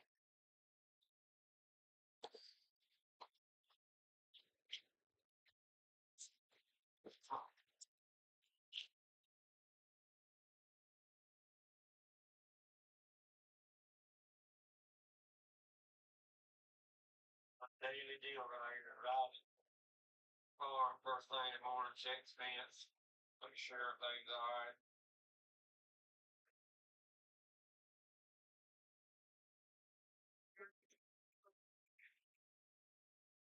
Dale Car was from Kannapolis, North Carolina, a textile town where you had blue collars and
like that made Dad the tough customer that he was. And yeah. All right, so we will continue again the live commentary coverage of the NASCAR Craftsman Truck Series race, the Wright Brand 250 at the North Wilkesboro Speedway, as soon as this lightning/weather delay is concluded. FS1 again currently is airing Unrivaled, the Earnhardt and Jeff Gordon rivalry documentary that they had created a couple years ago, again a Fox Sports production. So while that is going on, I will keep that on my phone so I am updated of when the red flag is lifted, and we will get the action back out to you. And any other updates we get regarding if the rain ends up coming back to the North Wilkesboro Speedway, furthering the rain delay more, I will also keep you covered there as well. For right now, we will run our NASCAR 07 live stream, which was originally scheduled for tonight during this stream. Same thing we did with the race coverage yesterday with the qualifying coverage when we were on a rain delay, so that way we didn't miss the start of the stream. Now, hindsight, they ended up canceling qualifying, so we really only would have had about a half-hour delay to that stream. But to not have any delays with the stream later tonight, we're going to do this now, because remember, the heat races are still scheduled for 5 p.m. Eastern Standard Time for the Cup Series. Obviously, with the Truck Series getting the weather delay right now, that time could get pushed back. So to avoid getting this time pushed back, which this is originally scheduled for 7:30, we'll get this going right now. And again, we will be starting last. No practice, no qualifying here for Jimmy Johnson. Finished 42nd at Dover with a DNF yesterday. It wasn't my fault, really. Honestly, we were in the lead when green flag pit stop started, about 1.4 seconds ahead of second place. Final pit stop of the day with about, I think there was 93 laps to go in the Dover race, but we were going to be good to go to the end on fuel. And Brian Vickers was pulling out of his pit box as I was on pit road, and he stopped right in front of me. And unfortunately, as a result of that happening, we ended up having a DNF. I sat there for a dozen laps or more. Even if he would have ended up moving eventually, we were already so many laps down, I was never going to get those laps back. So I had to pull out of it. As soon as I quit, it took me with the 42nd place finish. Why it was 42nd and not 43rd, because one driver had DNF'd and blew an engine well before us earlier in the race. It was Hans Good in the 180. As far as this race goes, we have just a 13-point lead over Tony Stewart now. I thought Stewart was going to take the points lead. He did not cycle off pit road very well. Mark Martin got credited with his 3rd win of the season. And Tony Stewart is still second in points, so we have a 13-point lead into the night. Let's see where this goes, ladies and gentlemen. I'm going to get the volume on real quick. Give me one quick second. All right. The rain flag is in the air. We're underway. NASCAR 07 at Kansas Speedway during the rain delay of the truck race. And Kyle Busch is on the pole for the 2nd consecutive race. And not a good launch off this initial start here for Jimmy Johnson, who was very good on the restarts yesterday at Dover. Field fanning out at the Kansas Speedway already. Maybe a bit of a stack up at the back of the field. Johnson closing in on Elliott Sadler and others just up in front. First lap of the race will be led by the 5 of Kyle Busch. Great run on the front stretch for Jimmy Johnson. Look at the speed in this 48 car.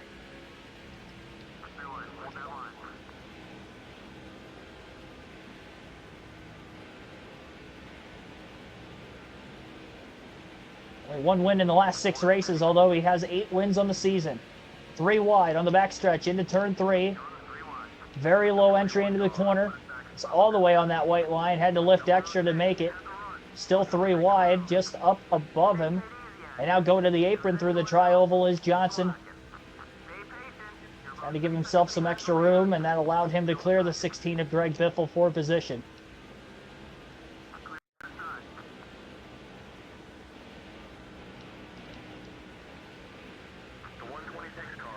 26 holding up Johnson a little bit more. Biffle with the run off of turn 2 just behind us. There he is, 3 wide, slipped way up the racetrack. Sorensen bounces off the wall. Johnson never touched him. Gets by the 41. That was very tight in the middle of turns 3 and 4. 4 cautions yesterday at Dover. First 4 laps of this race, caution free. Johnson looking to the outside. the 108.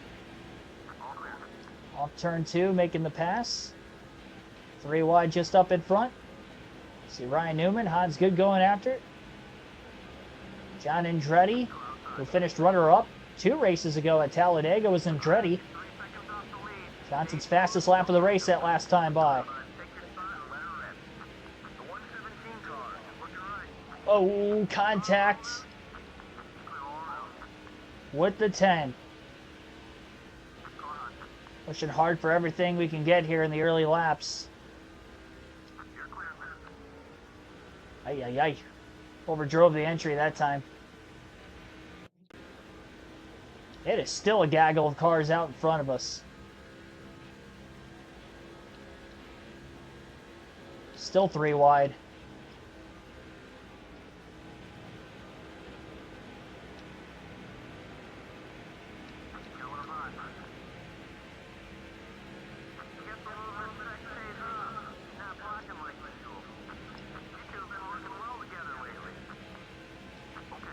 This race is going to be anywhere between 2 to 3 pit stops. 14 races to go in the season championship. Another fastest lap of the race for Johnson. Picking apart the traffic. Slowly but surely up to 23rd.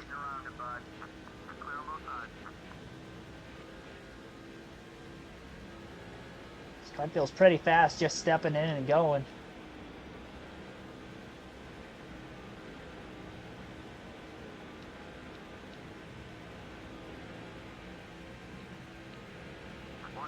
Has a run. Cut to the apron, fastest lap again. 3 wide into the corner. A little loose.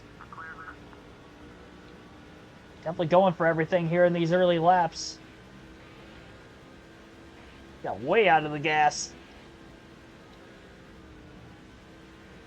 It was an aggressive move. I pulled out of it. If I would have pulled out a little earlier, I don't think I would have lost as much ground.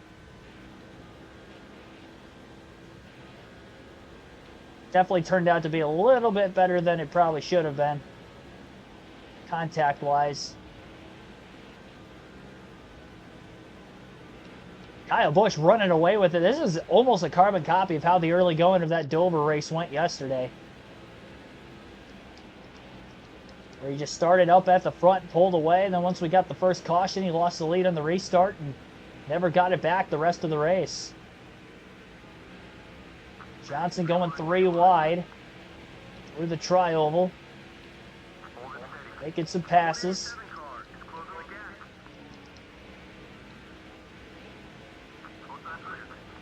Using the fantasy driver as a pick to get by Clint Boyer. Look at Hans Good. He started just a couple rows in front of us outside the top 30, and he's already up to 16th. Redemption after an engine failure. Fantasy driver's on the move. Drive off turn 4 for Johnson. Going to the apron. Gonna get himself underneath Aaron Crocker in the 98. We're driving corner a little bit again. Flatlining the entry because I'm trying to just make the dive underneath these cars in front of me right now and just going from there.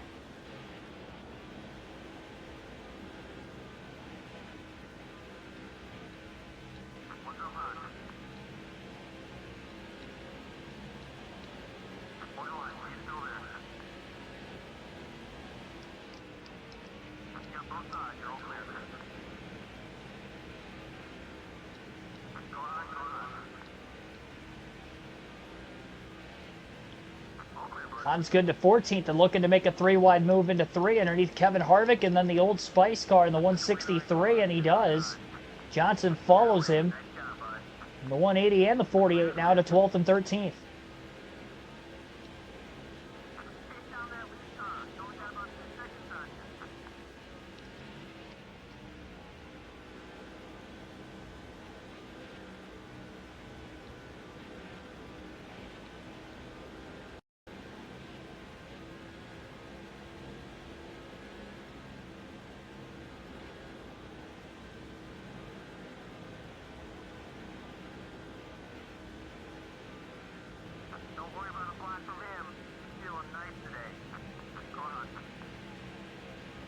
Slide underneath, good. I thought I had a chance to get there, not quite.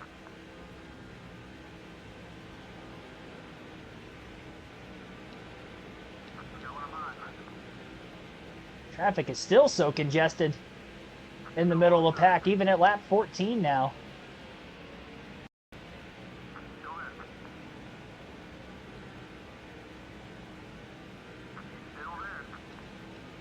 Hans Good just driving away from us. Clearing J.J. Ailey.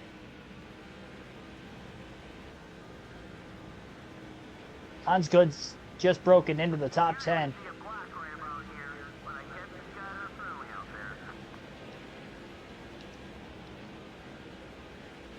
Better arc getting into turn 3 that time for the 48.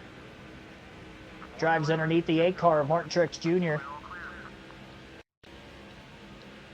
And maybe going to have a chance to get underneath Brian Vickers as well. Truex holding the 48 tightly down to the bottom. Getting into turns 1 and 2. Johnson clears, side drafts 57 a little bit, pulls him back, and Johnson into the top 10 for the first time today, up to 9th. Hans Good to 7th. That 180 car he is fast. Now, he's getting through this traffic quicker than me. Yeah, we started very close to one another.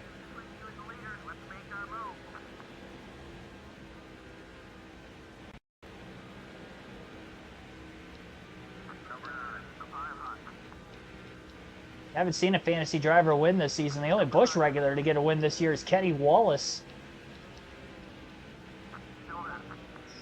Jeremy Mayfield hot on that right rear corner.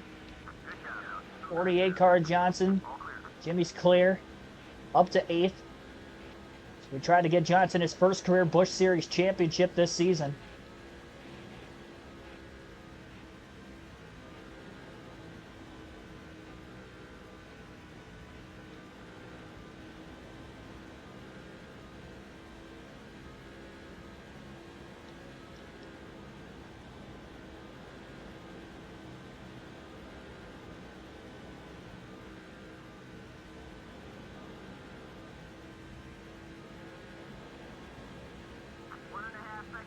Johnson's fastest lap of the day, that last lap.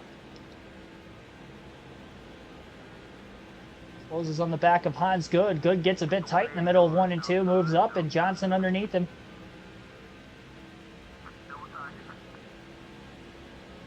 Martin trying to get to the inside of Kurt Busch for 3rd. And Kyle Busch's lead is diminishing. Got out ahead here in the early laps, and now could be in danger of losing the lead shortly. Up to 31.286 that last lap.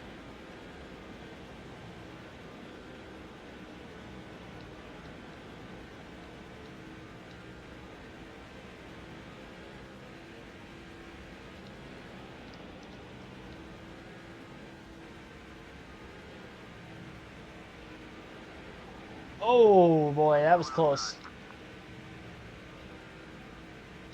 Contact.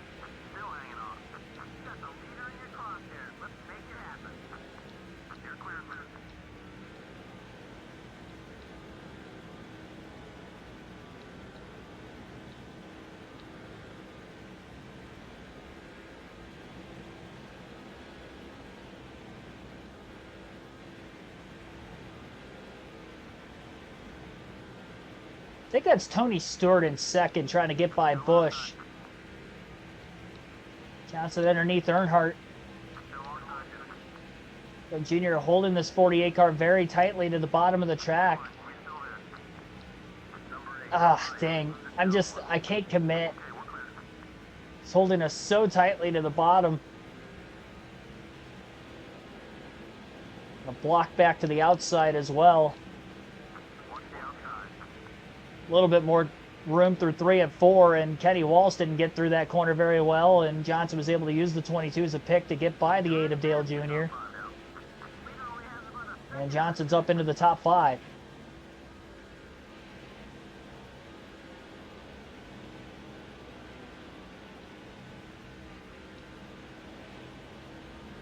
So, well, this is some hard racing. Nearly laps. Busch has led the first 22. Johnson to the inside of Mark Martin for fourth. Really blew his doors off, and now to the inside of Kurt Busch for third.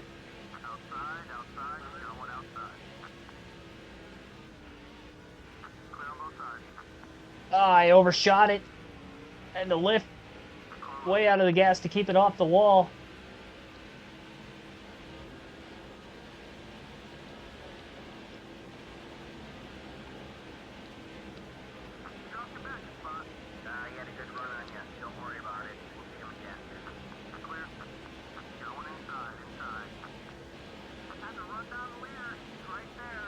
Johnson and Martin right there with Jimmy Johnson still nowhere for Johnson to go as he's boxed in. Kurt way up the racetrack. Mark Martin now to third. He's clear. Johnson may be able to get both spots back. Sails it off into turns 3 and 4. A little slide job to get out in front of Mark Martin. Holds clear. Johnson with a block and now shortcutting the front stretch.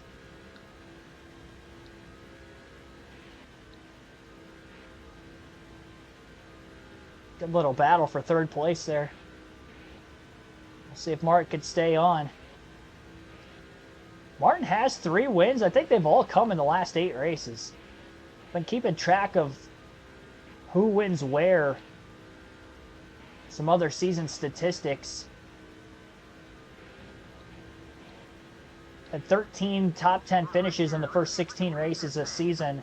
Yet we only have a 13-point lead over Tony Stewart. Tells you how good Stewart's had of a run this year, even though Johnson has 8 wins to Stewart's 2.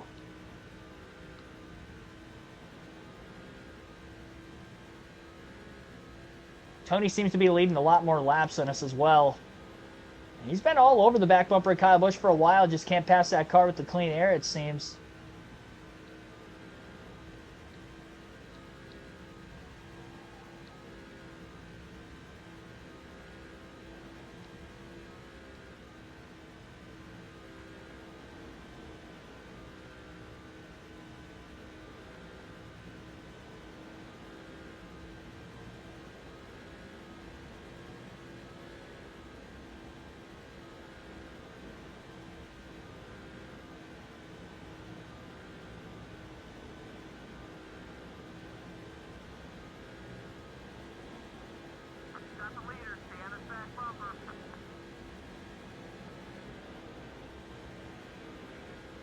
Stewart slides up, but so did I. A little tight in the center of the corner there. 1, 2, and 3 now, all nose to tail. Oh, I got a little loose getting in there.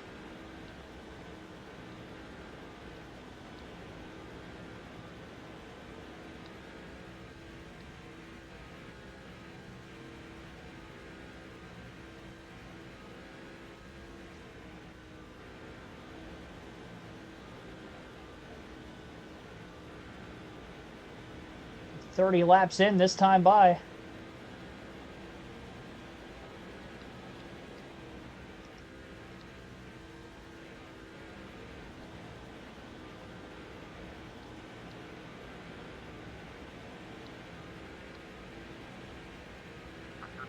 Johnson under Stewart for second. Halfway through the fuel run. Oh boy.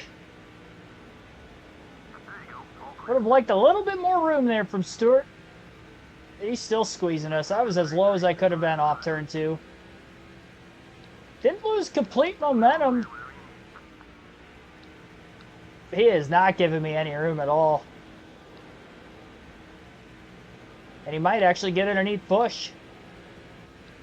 Oh, big block. Thought he was going to get underneath the 5. He did not.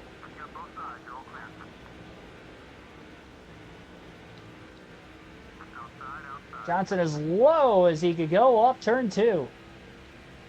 Stays to the inside of Stewart into 3.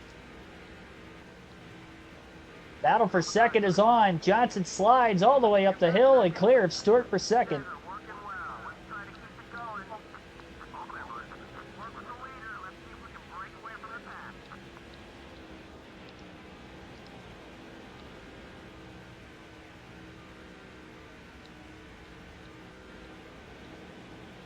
This car is definitely more and more unsteady as the run carries on. We've definitely burnt our tires up quite a bit driving through the field to get up to second where we're at right now.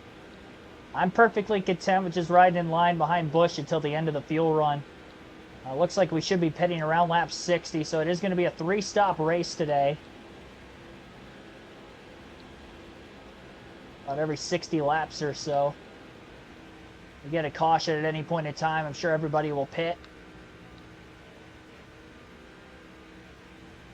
Especially if we get more than 20 laps into a fuel run, then I think the field will pit beyond that point.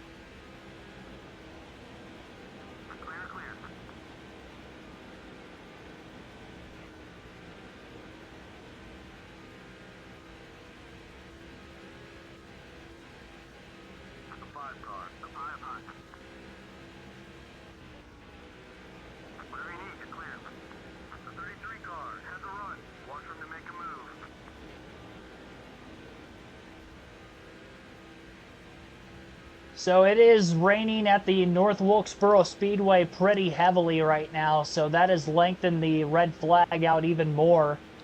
So what was a lightning delay for the better part of about half hour to 40 minutes has now turned into a lengthy rain delay with a downpour currently at the North Wilkesboro Speedway. So again, the red flag will continue on, and our race here at Kansas on NASCAR 7 will continue on as well for the time being.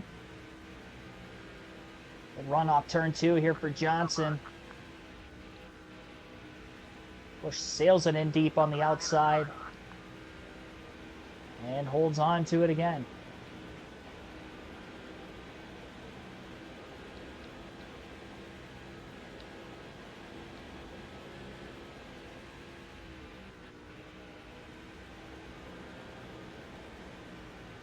My car's just wiggling around a ton right now. It's definitely freeing up over the course of the run. It was really only tight if I just overdrove the entry to the corner. It felt really good, and then once we got about halfway through the fuel run, about 30 laps in, this thing is definitely freed up quite a bit. And I'm just scared to get in an aggressive battle here with Busch for the lead in the early going. So I don't want to spin out and wreck this thing.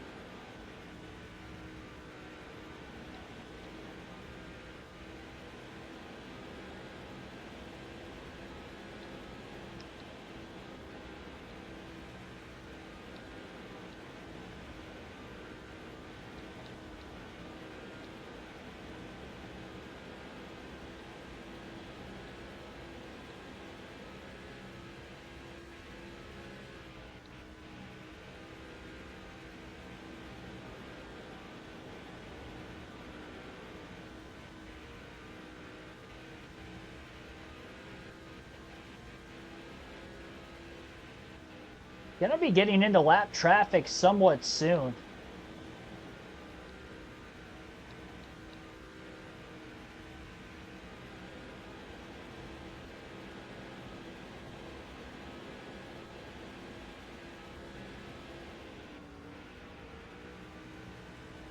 See the car really wiggle. It's corner entries where I'm loose. Once I get back into the gas, middle of the corner off, it kind of feels like the car's still rotating all right, but it's definitely loose in.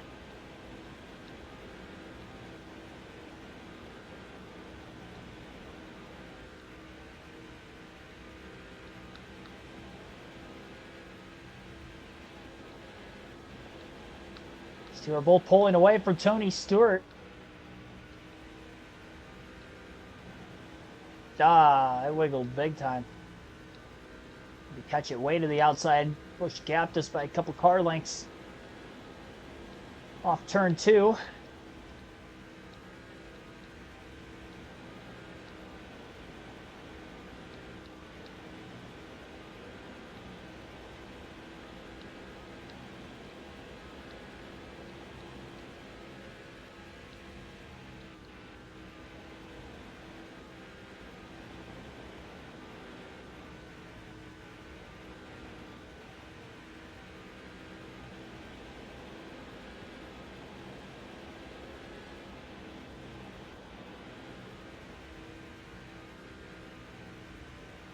Oh, Menard up against the wall. I've noticed him kind of up against the wall the last several corners, running that outside line. A little early. Kansas. Menard will be the first car to go a lap down in today's race. Bigger gap to the next to last car on the lead lap. So Menard will remain at least in the free pass position for quite some time yet. It's got to be nearly a 2-second gap between Bush Johnson and then where Tony Stewart's at third. It is amazing, though, race over race. I mean, it's like the third, really, since I got back into playing this again. This is like the fourth consecutive race. The 5, the 48, and the 33 are the ones competing for the wins. And even if we're not getting them at the end of the race, the way the first half of the race goes, we're all just like 1, 2, 3. That's the way it was at Watkins Glen, Talladega. Well, Dega was more Bush and Stewart. I didn't lead laps until, what, like lap 90-something before I finally led for the first time. And we only led a handful of laps. Quarter tank of gas left. I'm definitely planning on pitting at lap 60. So we're 15 laps away from at least Johnson's scheduled green flag stop, unless we get a caution before that. And obviously with no practice, I didn't get to practice pit road entry, so we'll hope for the best. I mean, my pit road entry was clean at Dover, the one green flag stop I had yesterday, so. And that's a tougher pit road to get onto than Kansas. I'd like to think I'll be all right.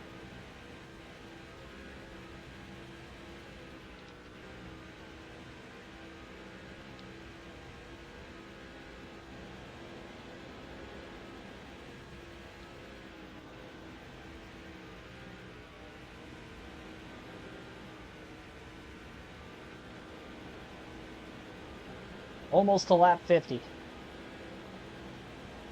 And we're almost at 50 likes on the stream as well. We're at 49 right now, so be sure to hit the like button if you haven't done so yet. Subscribe for more NASCAR content.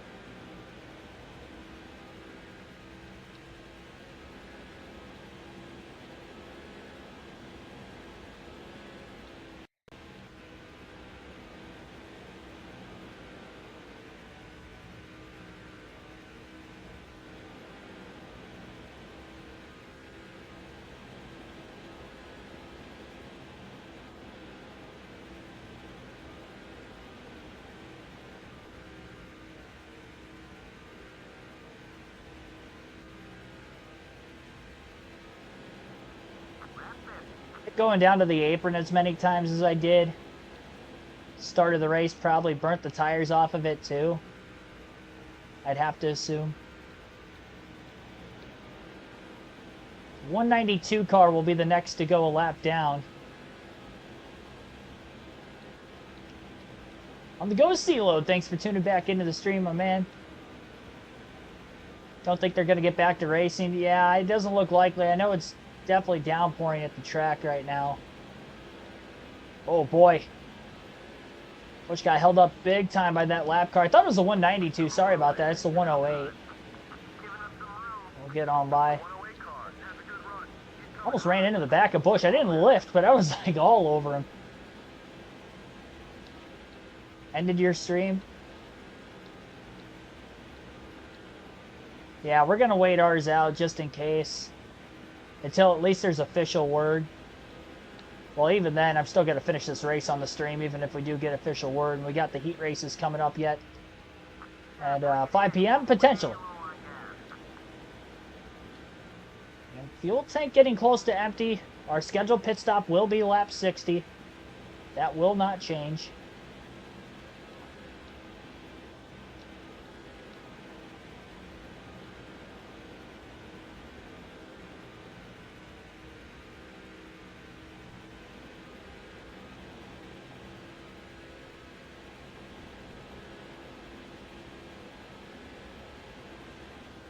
Once again, lap 60 pit stop is scheduled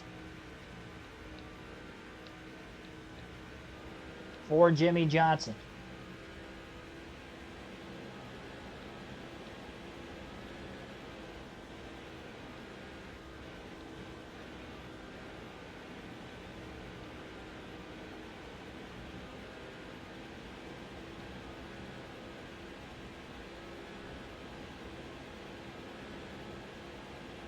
Haven't seen anybody else hit pit road yet.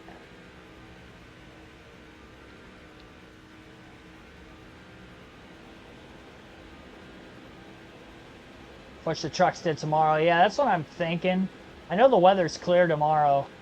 And obviously with the Open and the All-Star race not starting until 5:30, they'll have plenty of time to get it in. They'll probably resume at like 1 o'clock tomorrow, if I had to guess, noon or 1.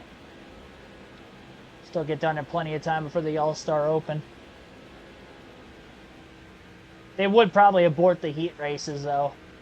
Second, remember at Dirt Bristol one year they got rained out and didn't even have the heat races at all.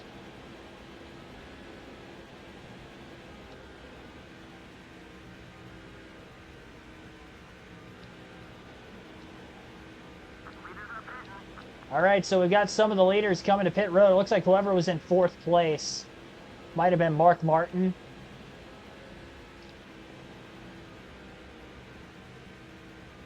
Oh, Sorensen up against the wall off of turn 2.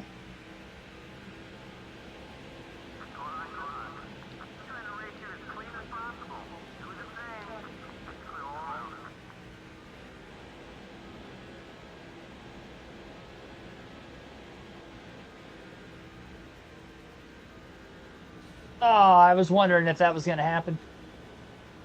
I was trying to see if it would stick. It did not. Kyle Busch may be pitting this time by. And he is, so Busch is going to pit from the lead. Johnson out in front for the first time here this afternoon. And we'll get 5 bonus points for leading our first lap. I'm still pitting at lap 60. That's going to be my schedule. Even if I come out a little bit behind Busch, with him pitting before us, I'm all right with that. Our other teammate Brian Vickers also on pit road, pitted the same lap as the 5 of Busch.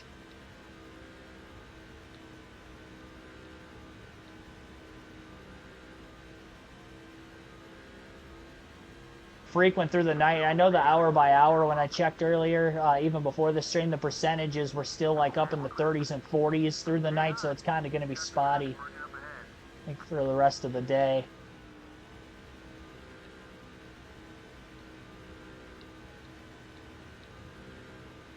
All right, so lap 60 is coming up. And again, Jimmy Johnson will pit this time by.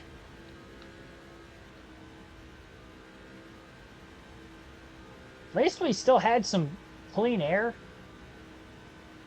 Didn't really get caught up in traffic behind anybody staying out 3 laps after Busch pitted. Busch pitted at lap 57. Johnson pitting this time, so we're going to officially lead at least 3, if not 4 laps, depending on if we'll lead at the line here. And on to pit road. Speed limit is 70 miles per hour. Probably could have been more aggressive getting in the pits, but I didn't have practice or qualifying, so I wasn't able to practice pit road entry. Better safe than sorry. I didn't want to speed. I had a speeding penalty at Dega a couple races ago, and I got bailed out with a caution, and I don't want to have to get bailed out again here. We got a good race going for ourselves. Better than what we did at Dega, too, so.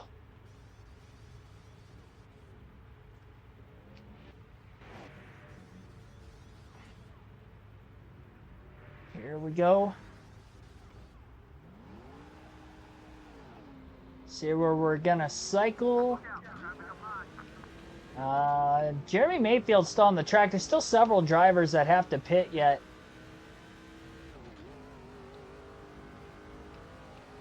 Johnson getting up to speed. Reed Sorensen, I don't know who this is coming up behind us. I don't know where Busch is at. Again, he pitted 3 laps before us. I think that is Tony Stewart behind us, so we lost quite a bit of ground. It was a clean pit stop by the 48 team. I probably could have been a little bit more aggressive getting into the pits, so I probably lost a little bit of time there. Looks like we're in 3rd. 2nd now. Okay, Mayfield just pitted. So Mayfield surrenders the lead. Sorensen still riding the wall there, kind of similar to Menard.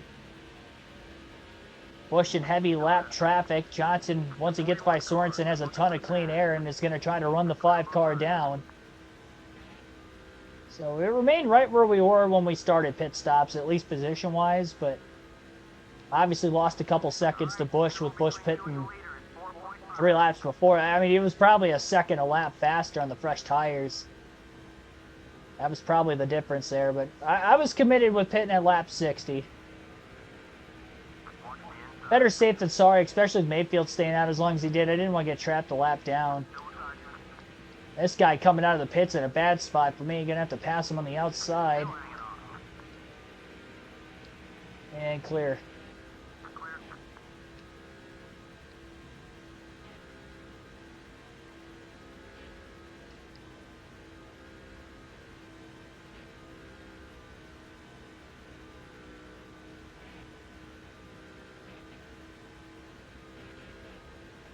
Every time you wobble, you cause extra time. I know, the car's just loose. It's built loose. I'm loose in. And then once I get into the center of the corner, I'm fine. It kind of catches itself, but yeah, my drive off. Sailing it into the corner is definitely on the loose side.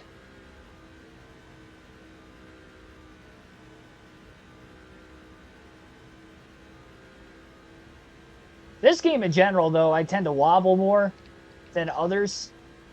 I don't know why that is. That wasn't a good corner.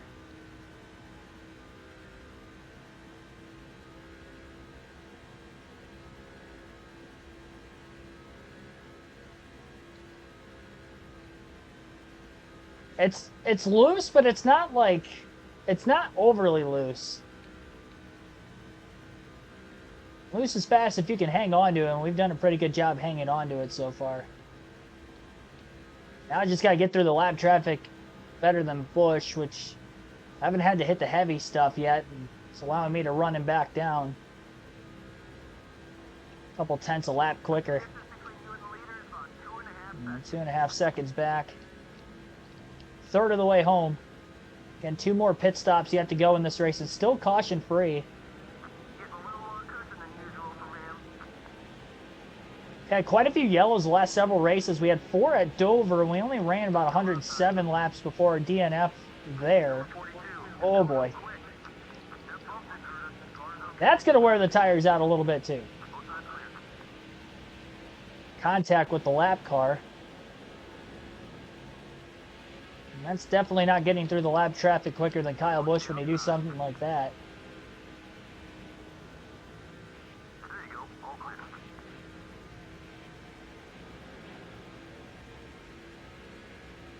Closer to dark, the more the rain. Well, yeah, but that's okay because there's lights at North Wilkesboro anyway. Remember, the All-Star race is tomorrow night, so that doesn't really matter much. TRG Tornado, thanks for tuning in. Yeah, still under red. Yeah, if we weren't, then I would be back there. Just ran my fastest lap of the race. 31 point, what was that, 256? Like 9 laps on these tires.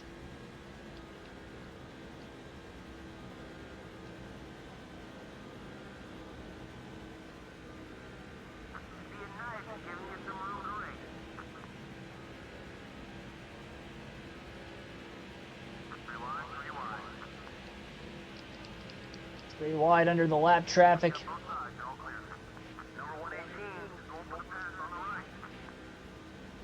Yes, this is in replacement of tonight's stream. This was just in case the heat races get pushed back to later tonight. With the truck race on the rain delay right now. Because obviously the heat races are not going to get started at 5:20 like originally scheduled. Races am I going to this year? So I actually planned my first race on being the Brickyard 400 at the end of July. That's what I'm striving for there. So going to Indy, and I want to actually get to 3 in a row there because there's that, and then they have the 2-week break, and then they race on Sunday night at Richmond, which is actually on my birthday on August 11th. So I wanted to go there for my birthday. I haven't been to Richmond yet. Michigan's my home track the week after that, so it all kind of plays itself out pretty nicely. I'm about 4 hours from Indy, so 6.5 hours from Richmond, so it can work itself out.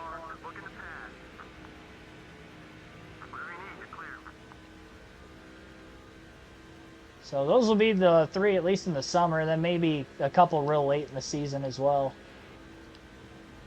Could be a possibility there.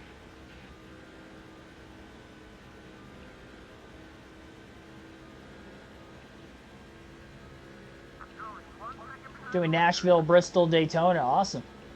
You from Tennessee then? I would like to go back to Bristol if possible this year. I've gone there 4 years in a row. I'd like to keep that as an annual tradition going forward. I love Bristol.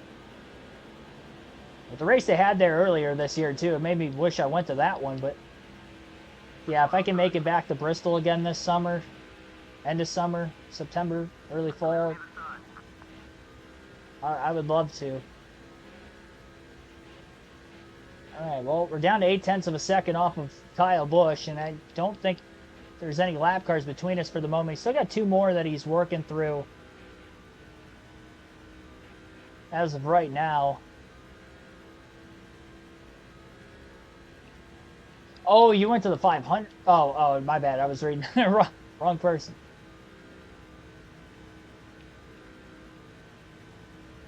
Was I there for the Beat the Favorite Driver race? Oh, yeah, Bristol last season. Yeah, I was at the night race last year. I was there for that one. I was there 2021 night race. 2022, I was there for the dirt race when Kyle Busch won after Reddick and Briscoe tangled on the last lap. And then I was there for the All-Star race in 2020.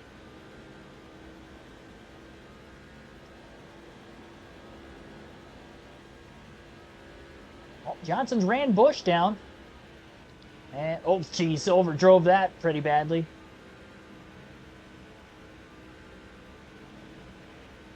Right back to where we were. Before pit stops. Took about 26 laps, 16 laps. Don't know how to math. But 16 laps, we're there now.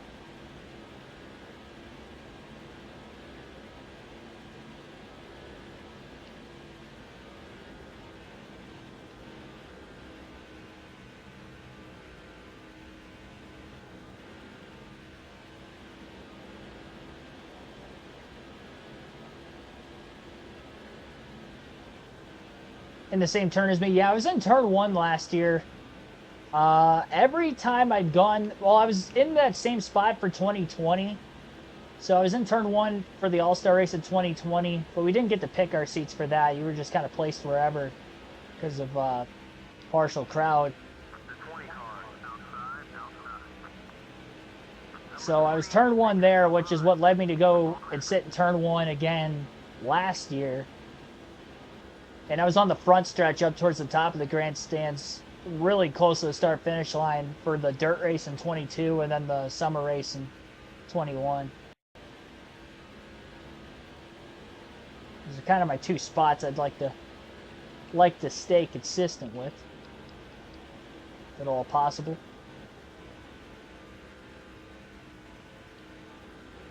Oh yeah, for sure, man. Oh, definitely. There's a car in the grass on the back straightaway. I just saw that. Somebody is in the grass on the back stretch. And there is no caution. We stay green here at the Kansas Speedway.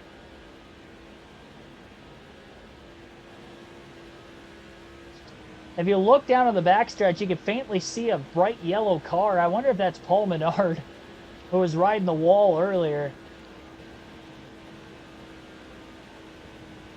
I don't know how there isn't a caution. Yeah, those tickets last year, I got them off SeatGeek like the day of the race. Pretty cheap. I only paid like $45.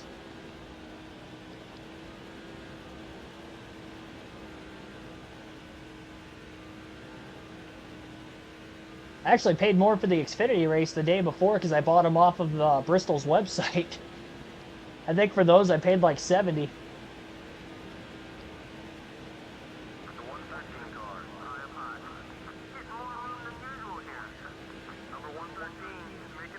I literally bought them like 3.5, 4 hours before the start of the Cup race that Saturday. kind of, I plan on going to the events well in advance, and I do this with like every sporting event. I plan on going in advance. You got to book the hotel early because those will kind of tend to go up in price as less availability, as there's less availability with hotels. But as far as just like other sporting events, though, I plan on going, and then I usually try not to buy the tickets until like within the week of, at the very least. Just kind of constantly look on SeatGeek for ticket prices, because there will be some specific areas where the prices will drop because somebody just literally can't go and they're just trying to get as much money back as they can. And if it's not sold out, that's where you can really get really good deals, because then there's already seating available. So if they jack it up too much, nobody's going to buy them anyway. Yeah, I do that with like concerts, and concerts usually sell out. Oh boy, yep, there's a caution. I got hung up on a lap car, I think. Well, we got our first caution of the race. Yeah, I got hung up on that lapper. Well, dang, man.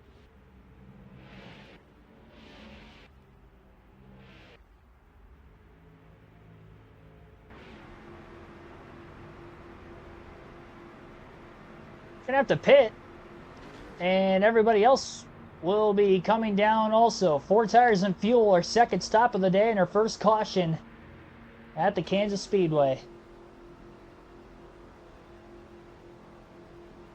I feel like it was a slow ride up towards the wall.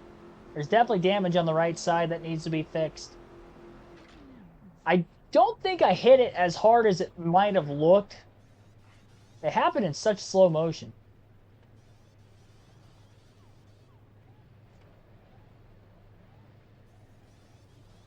Yeah, I mean, granted, like, I haven't sat on like the backstretch or 3 and 4 at all, but kind of walking around the place before. I mean, it doesn't really look like there's a bad seat in that place, to be completely honest.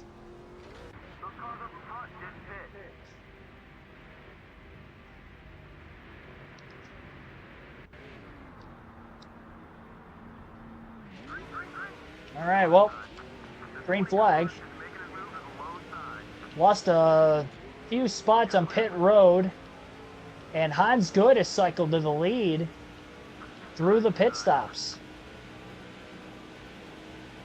Restarted in 5th.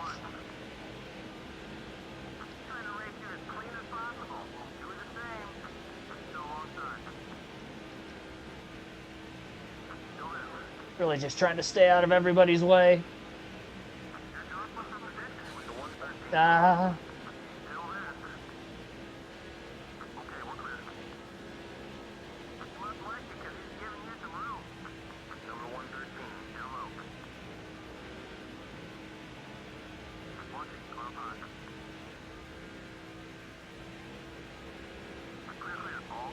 Finally broke free to the bottom.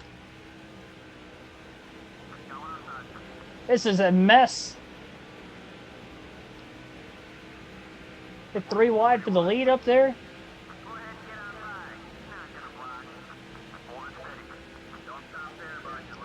Ah, I got loose.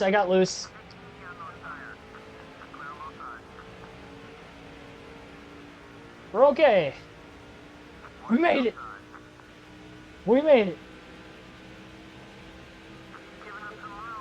Jeremy Mayfield to the lead. Trying at least. They're 3 wide again up there for the lead this time.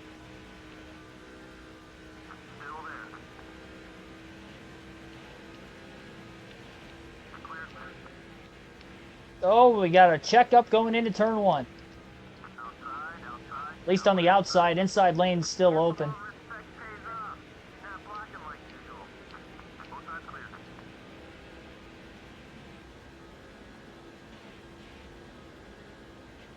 Oh, I've thought about getting into iRacing.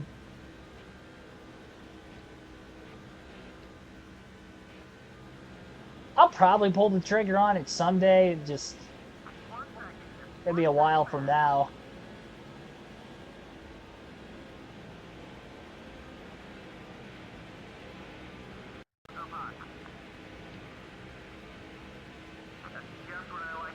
Oh. So Junior crowding. Johnson got by Wallace, Earnhardt, and Stewart that lap for positions. Martin Truex Jr. to the lead for the first time today at Kansas. I have no clue where Kyle Busch is. Kyle Busch, who has dominated this race today, nowhere to be found following the pit stops as he lost some time on pit road. I lost 3 spots, but he lost well more than that.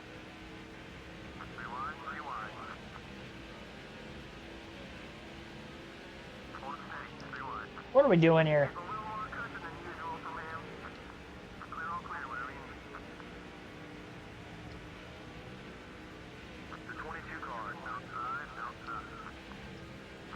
Go to the apron here, just not where I was.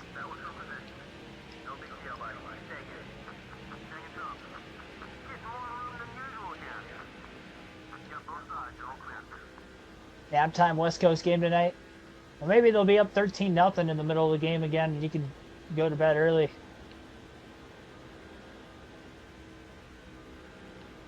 "20 minutes left on lightning delay, and the rain has stopped." Thanks for that update. I would assume they're still track drying though too.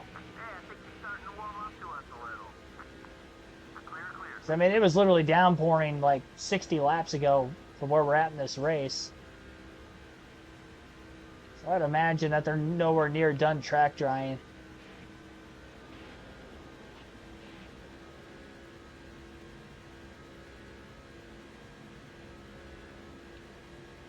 Hopefully no more rain comes through. You're a lap down. Once he gets by him, Hans Good back to the lead. It's a circulating battle between these three up at the front of Hans Good, Martin Truex Jr., and Jeremy Mayfield. I gotta say though, since the damage to my car, that caution feels a lot more unstable now than it did before.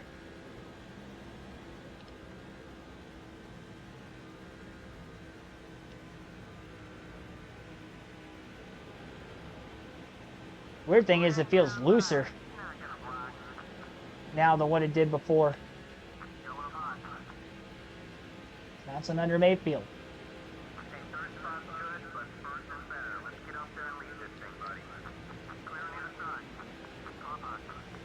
A lot of contact with Truex through the tri-oval.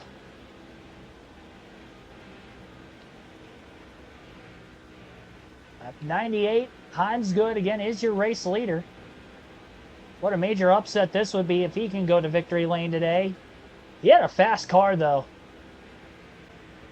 It looked like he was going to have a chance to win this thing if things went his way, and winning the race off pit road with the caution flag we had around lap 80.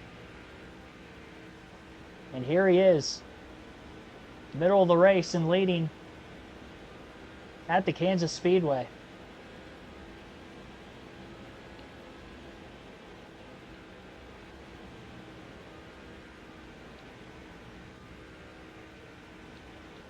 Have to make it to 60 laps to go for the field window to open up to the end of the race. Everybody has pitted twice, once under green and once during the first and only caution, which was really pretty close to the edge of that pit window to be able to make it on 2 stops from the pit stop we had under that caution flag period.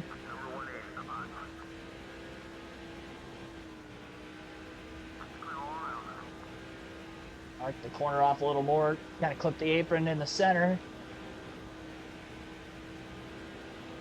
Rendile, thanks for tuning in as well. See you in the chat.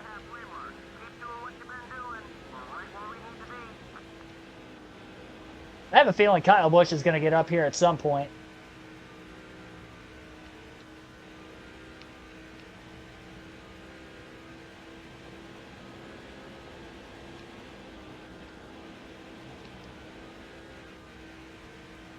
Gene Huddleston also welcome into the stream.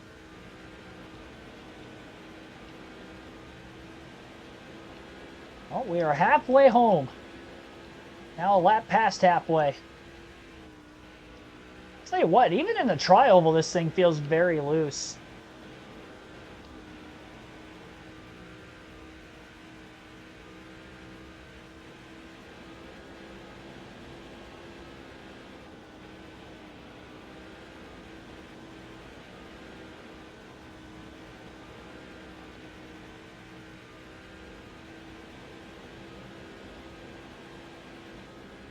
And this car's just dancing around a ton.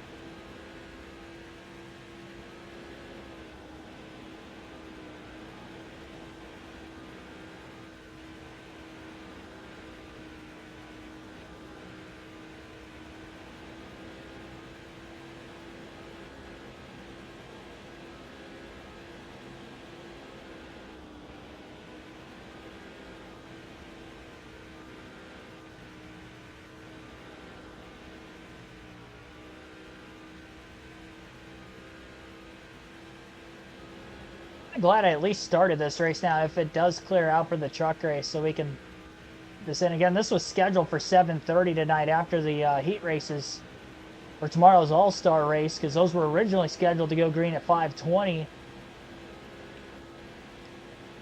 And I had a feeling it was going to be tough with the looming rain, but here we are still under a weather delay for the Craftsman truck race, and we are past halfway through this one. With only one caution in this race as well, it keeps the quick race pace up so we can hopefully get this done before we get back to racing.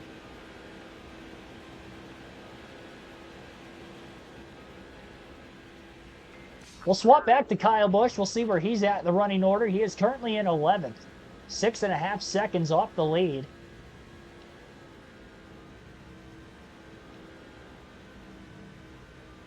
So he definitely had a very, very slow pit stop earlier on.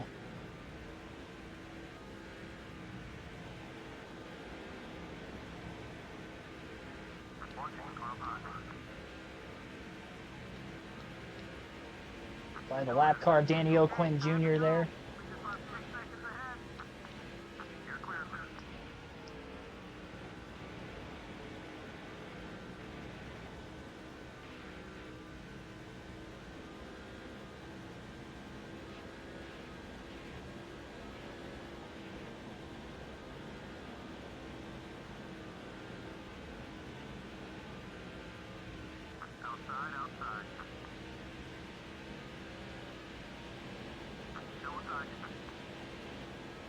In a little bit of ground there.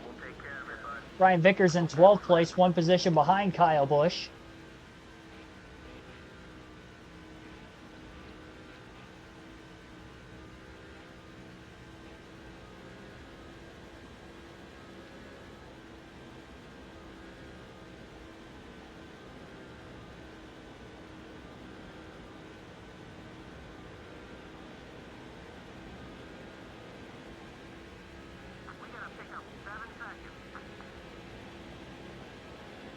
New update will be at 5.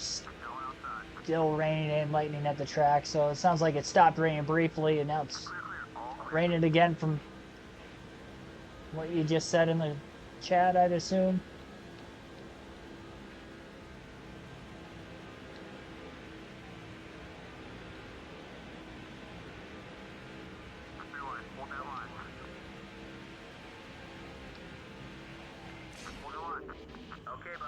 It got tight underneath those two cars.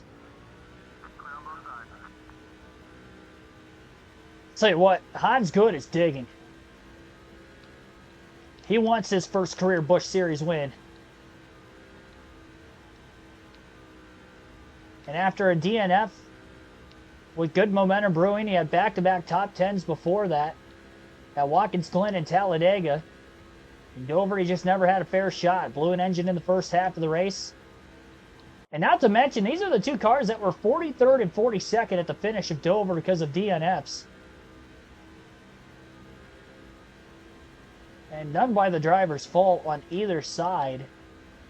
And here they are 1 and 2 in the very next race at Kansas Speedway.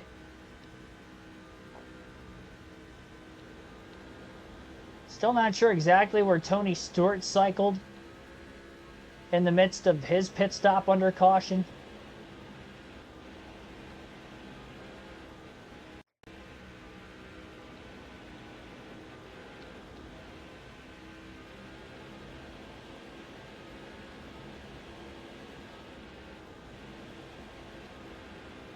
I was wondering why I see baseball on FS1 right now. I still see the ticker at the bottom of the screen scrolling out with the race up on my phone. Alright, well, back to Vickers again. He did get by Dale Jr. for 11th. Vickers 6.2 seconds off the lead.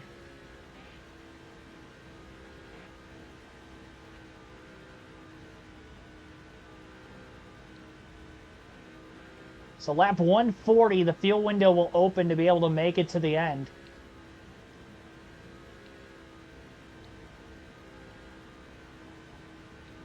And Johnson just consumed the lead from Hans Good. First lead of the day for the 48 car. Second lead of the day for the 48. We did lead a few laps in the middle of green flag pit stops as we stayed out 3 laps longer than Busch, who at the time was the only car ahead of us. And we will actually transfer to Kyle Busch at the line this time by. He tries to get his way back through the field. Short-lived. Johnson led for 1 lap. Hans Good right back to the lead the next.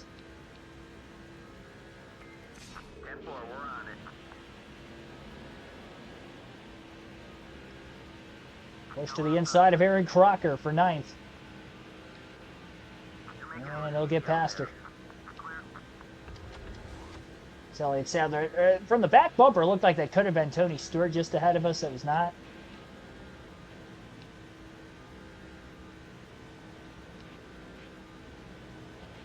Sadler might be a lap down. Kenny Walsh just brushed the wall off turn 4, lost that spot. Busch was 6.5 seconds off the lead not that long ago. Now he's down to 4.4 off the lead. So the 5 of Busch seemed to be the fastest earlier in the race. I think he's right back to being the fastest car on the track again. This pit crew let him down on that last stop. This car is just, it's hooked up.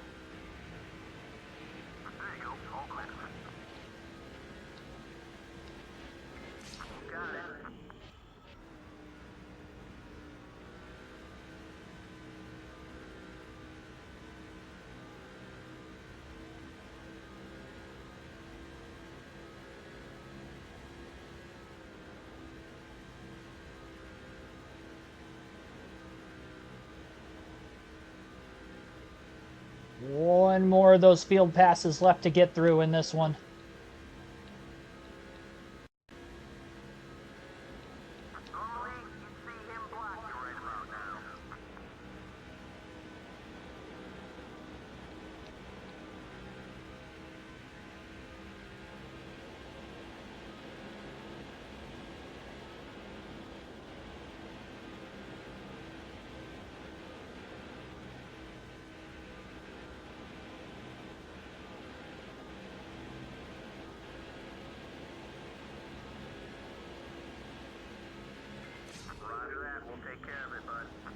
Now,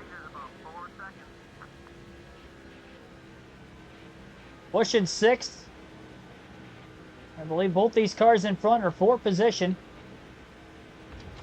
Mark Martin and Tony Stewart have both been in the top 5 all day. Martin looking to the inside of Stewart for position. Busch to follow. 3 wide for a brief moment off turn 4. Busch gets by Stewart. He's still underneath the 6 of Martin. Couldn't make the pass for position, though.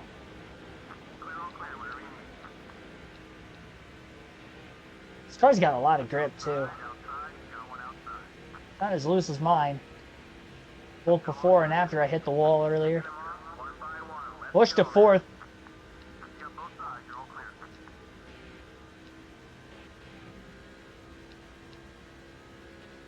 Three seconds off the lead. Okay, buddy, let's do it. Definitely not going to get there until the last fuel run of the race, but I think he'll get there eventually. I don't know that our other teammate, Brian Vickers, has a top 10 capable car or not. Qualified there at the very beginning of the race, but hasn't really ran there for a minute.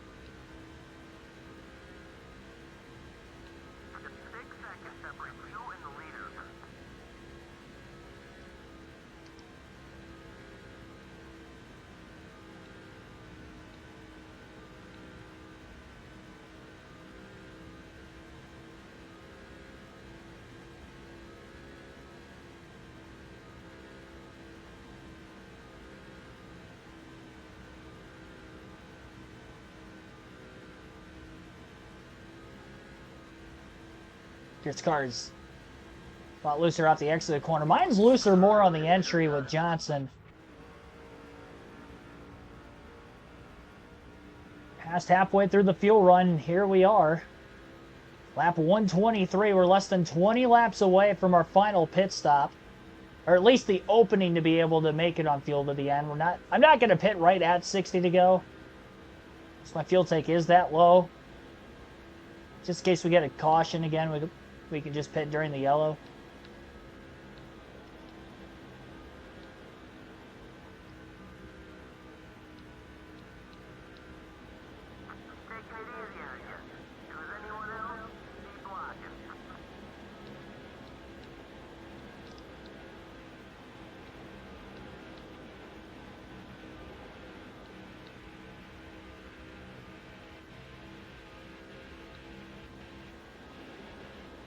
All right, here we go. I'm going for it now. I don't want to sit and wait. I know Busch is coming.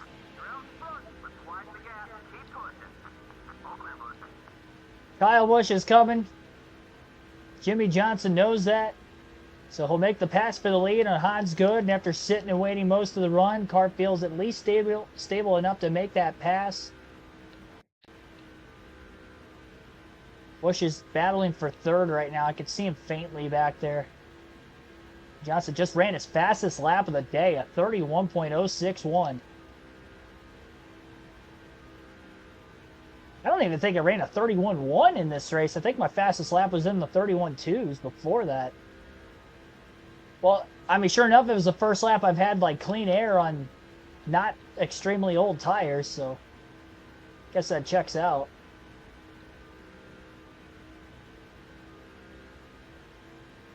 There's still a chance I could lead the most laps in this race. I mean, Busch probably led for about 70-ish laps, maybe a couple laps over 70. We've led about four or five before I just took the lead a couple laps ago again.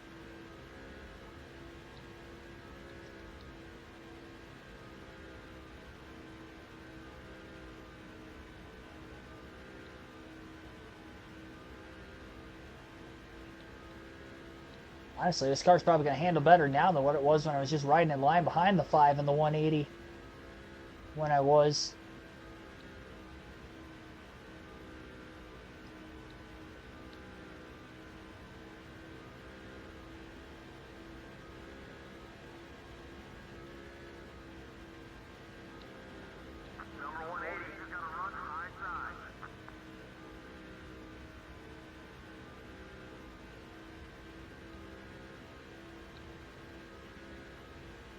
Still 72 to go.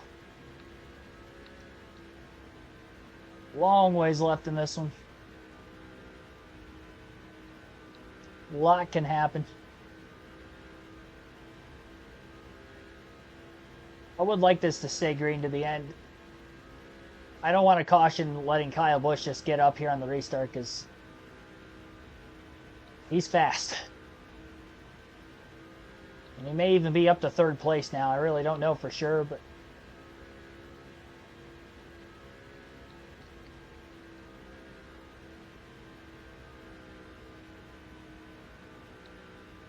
see, another reason why I want to stay out as long as I can also is because if we do end up getting another caution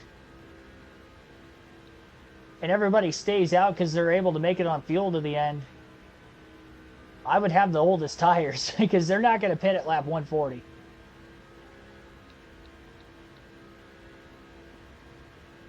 Whenever we get to a quarter tank of gas left, I'm going to go 15 laps beyond that and then pit.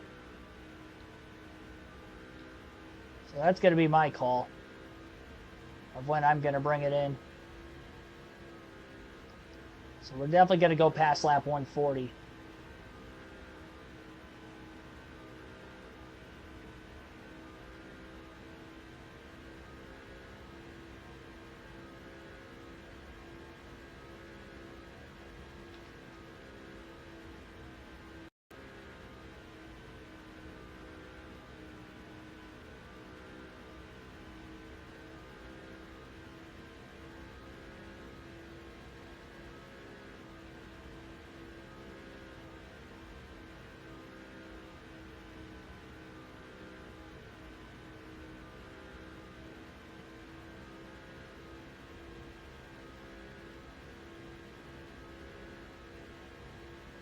It's good staying right there, though. Johnson got to the lead several laps ago.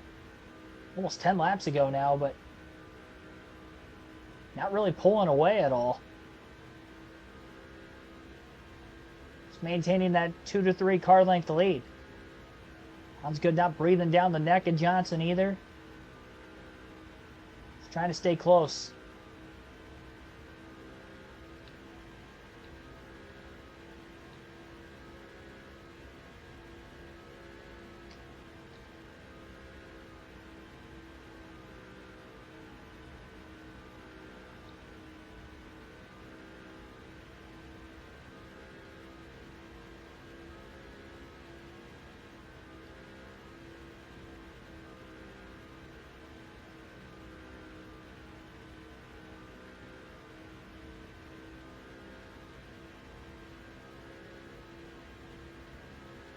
I definitely know I could be more aggressive coming into the pits than what I was the first time I made a green flag stop, so I do have that in the memory bank for when the time comes. Alright, quarter tank left. I'm going to pit at lap 150. So we're going to pit with 50 to go.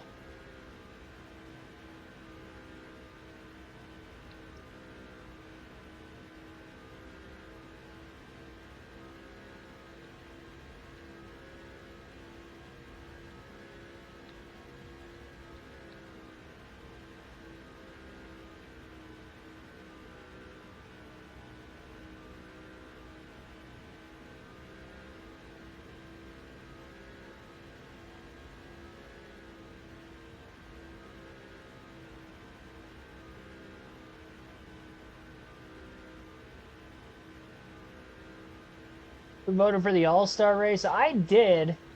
I did once at least. I wasn't going to vote every day when the poll opened, but tried to vote for guys who I didn't think were going to necessarily race their way in.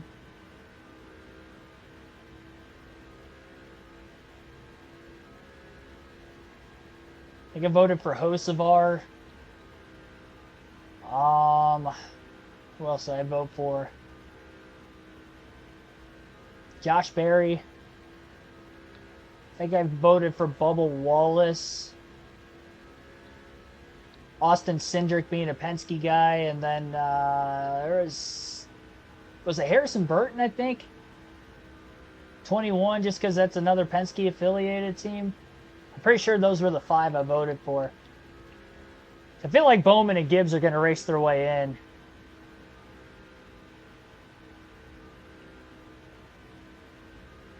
So those were the 5 I went with.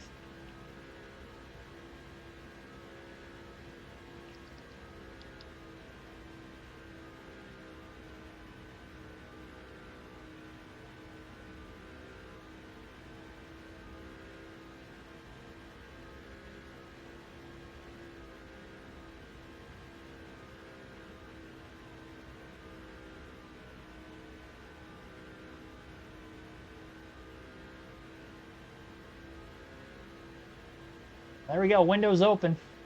60 to go this time by. Lap 140. Again, we're going to go another 10 laps before we pit here. And it will be the final stop of the day. But we know if we get a caution before that, everybody will be coming in then.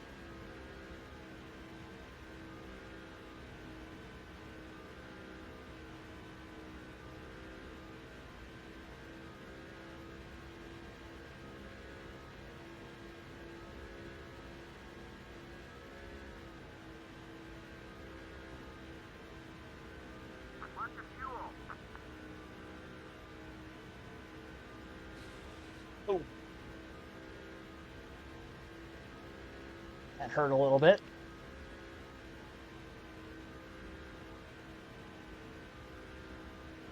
Just kissed the wall a little bit. 59 to go.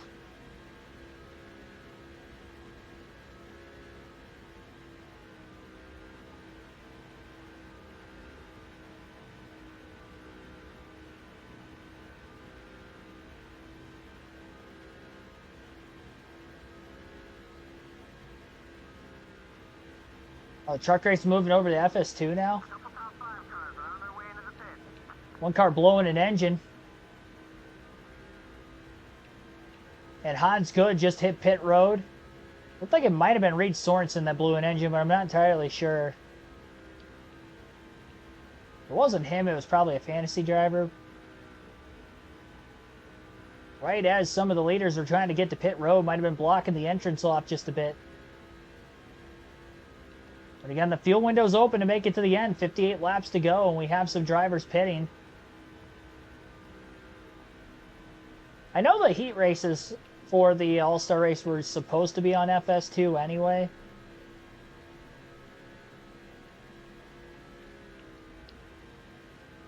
Hans Good's probably going to get back to the lead when everything cycles through.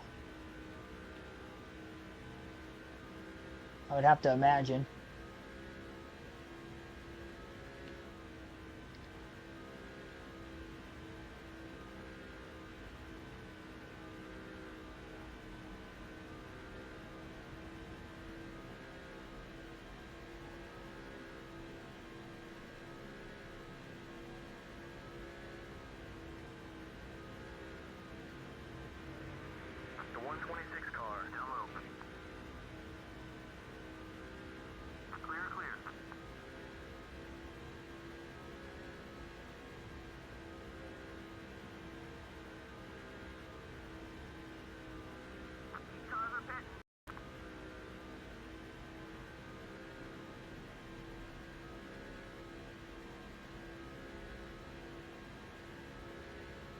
Kyle Busch down on pit road. Short pit versus Jimmy Johnson as well.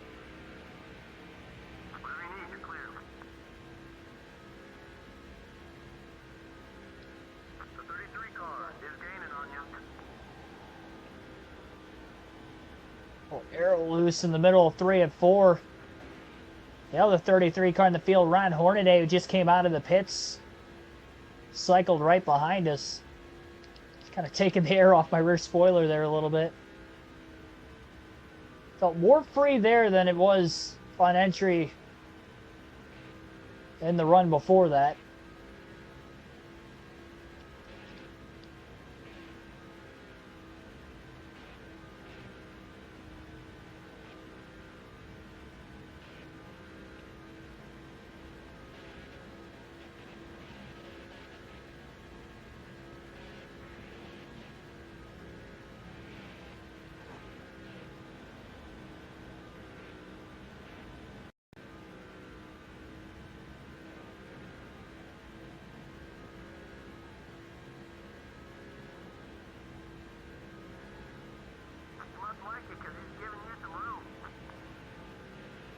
Yeah, 184 car's giving us a lot of room, really. More of the leaders on the way to pit road this time. Fastest lap of the day by Johnson, that last lap of 31.035.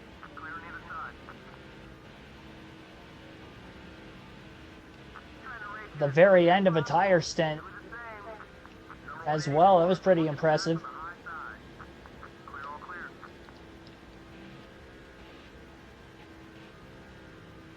Going to go one more lap. Again, our scheduled stop was going to be at lap 150.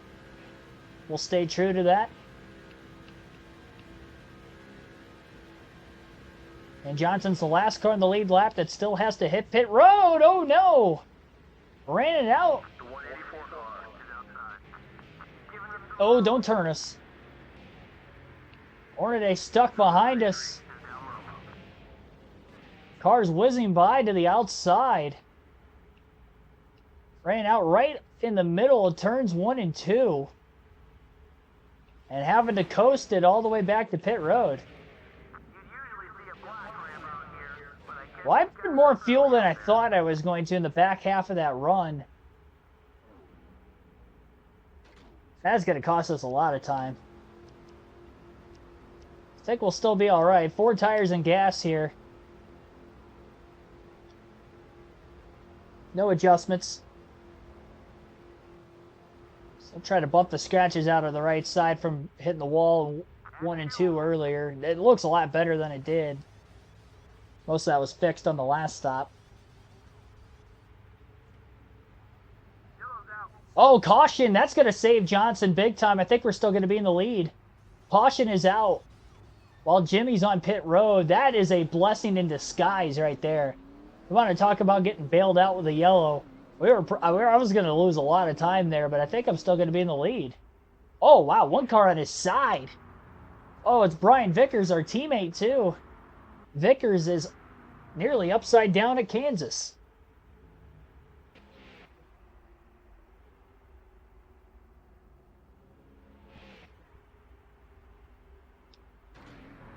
Continuing coverage at 5 in NASCAR and FS2. Wow. Yeah, well, that's good. We're still going to be the leader. The bad news is Tony Stewart's second. Even worse news is Kyle Busch, the guy who has been the fastest in the race today, is in third. Green flag back in the air. Vickers still in the race. And Johnson did not fire off on this restart well at all. 46 laps to go. The Kansas Speedway. A lot of lap cars getting out ahead of Johnson in the restart. And how about Kyle Busch getting to second as he got by Stewart? And now he's looking after Johnson. Johnson has to block him to the inside. Well, the race is on between these two teammates. 3x3 in the field further back. Off turn 4 as they try to get settled in still. 45 laps to go.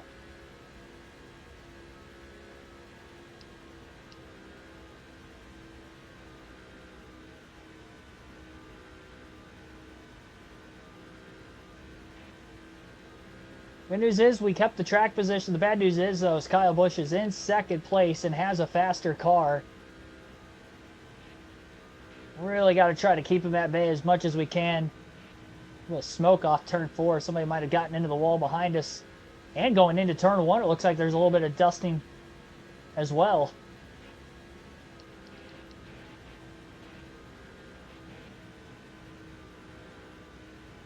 So that was our second caution of the day.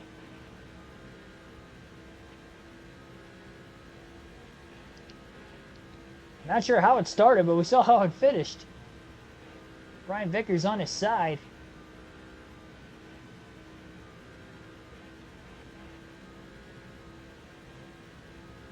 Fastest lap of the day by Johnson there, 31.023.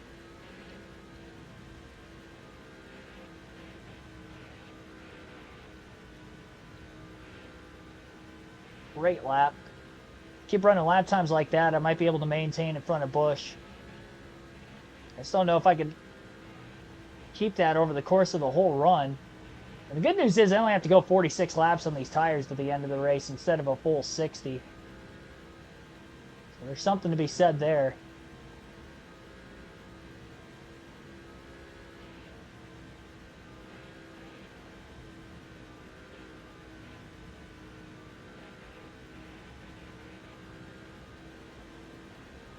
Three lap cars at the tail end of the field here. Boyer, Harvick, and Vickers all hoping that we get another quick caution so they can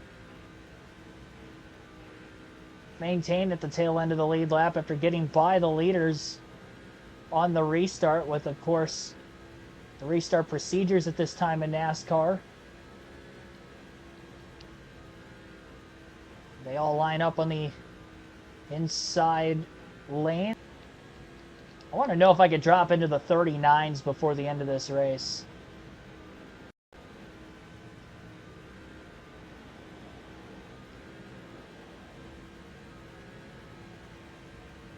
.031 that last lap.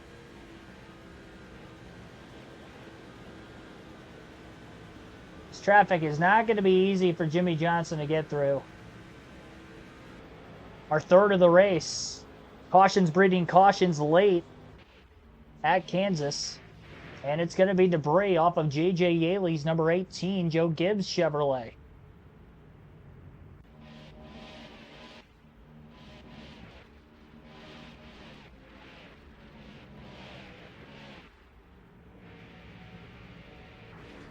All right, well, third yellow. Everybody should stay out of the pits here. And that's the caution that the 29, and the 57 needed to get their lap back, and they can try to get more positions here to the end as we still got time. Green flag back in the air. 36 to go. And Another not so good restart for Jimmy Johnson. Just can't fire off well out of the restart zone. Only 2 cars going to get by him this time. That being Kurt Busch and Greg Biffle. Johnson has company. Lap car to the inside, and it's a battle for the lead up high. The teammates, Kyle Busch, Jimmy Johnson, battling for the lead. Johnson stays in front of him. 3 wide and a lot of contact with the lap cars. Danny O'Quinn Jr. also a lap down. Remains in front of the leaders. A little too crazy for my liking there, but 48 and the 5 remain door to door. And we're under caution again. Another yellow, our 4th back-to-back-to-back cautions all in the last 15 to 20 laps. More debris off of Yaley's car. This time his hood has fallen off. I think a piece of the front bumper was the debris before that.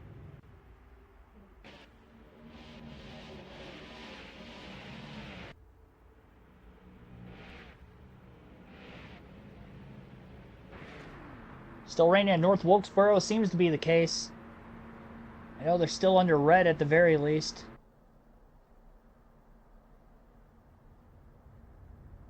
And we're going to have another restart shortly. And this one. 31 to go, green flag back in the air. Johnson just trying to survive the restarts. Lap cars keep getting by. It's really hurting me not being on the bottom. Just not firing off well on the top. Side draft on Sadler, trying to pull by him into 3. Overdrove it a little bit. Stay out in front. 30 to go at the line this time by.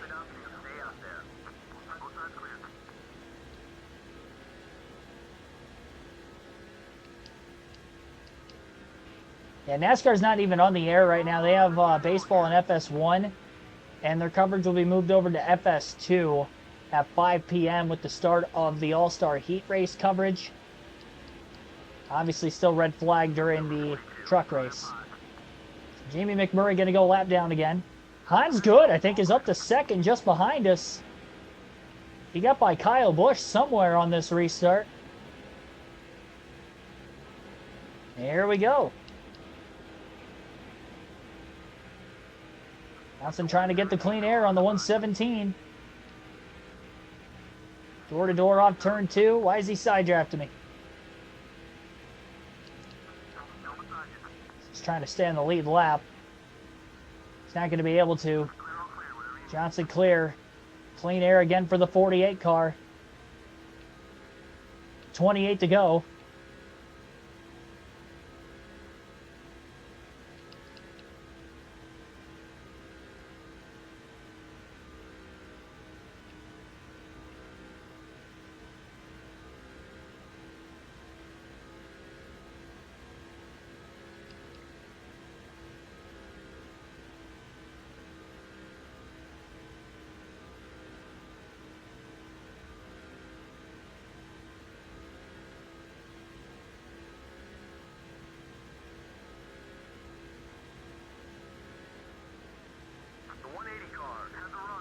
Good's going to get to the inside here.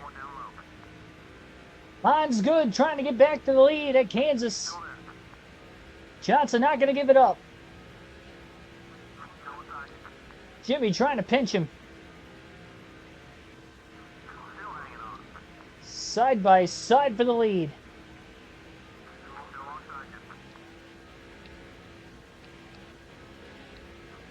Oh boy. Little contact at the end of the front stretch there. This is a tight battle. Can't get any tighter.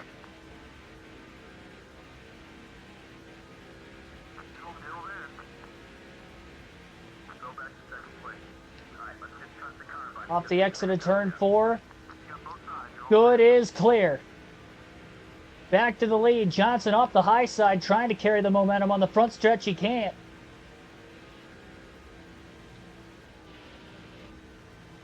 And Hans Good leads at Kansas Speedway with 25 to go.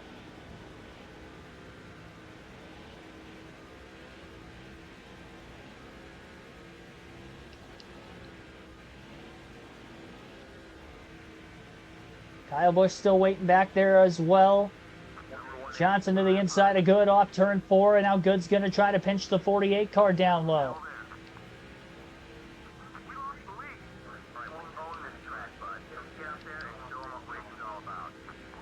Oh, man.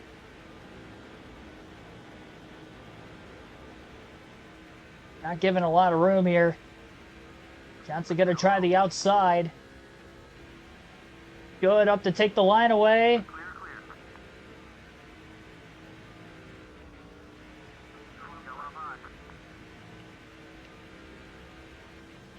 Here we go. Got the positioning on him now.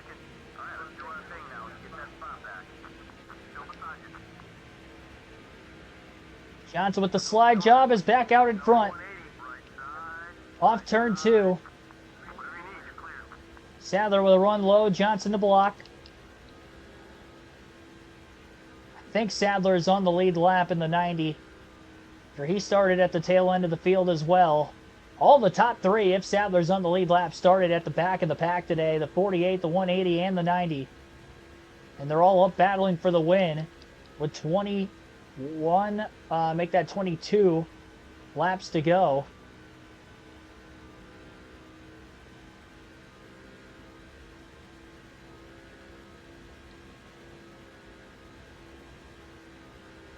Flood advisory. And well, that's not good. Definitely gotten a lot of rain in the North Wilkesboro area. I'm sure the mountainy range probably doesn't help with that. Flooding at the basin. Certain areas. Tony Stewart's up in contention now as well. It might be a 5-car battle for the win here at Kansas. Nobody can get away from one another. Side by side for 2nd and 4th.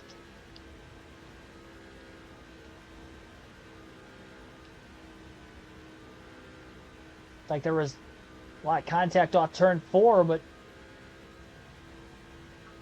no caution. 20 to go.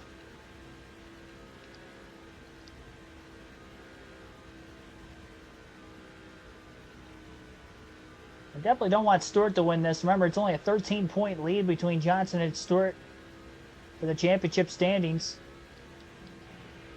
15 races to go. Hans Good all over the back bumper of Jimmy Johnson. Johnson holds on to the lead again through 3 and 4.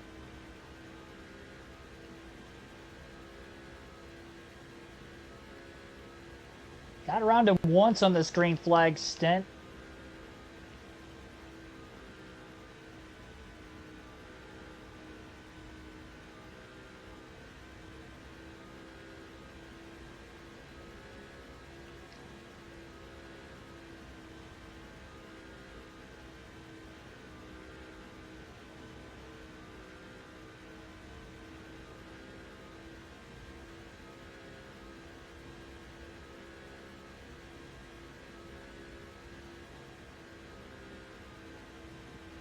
Sure to hit that like button again if you haven't done so yet.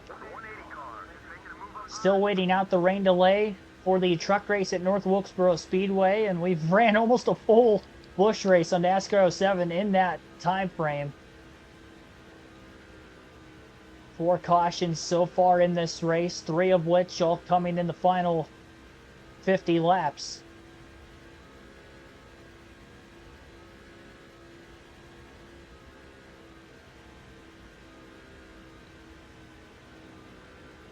Johnson just trying to hold on.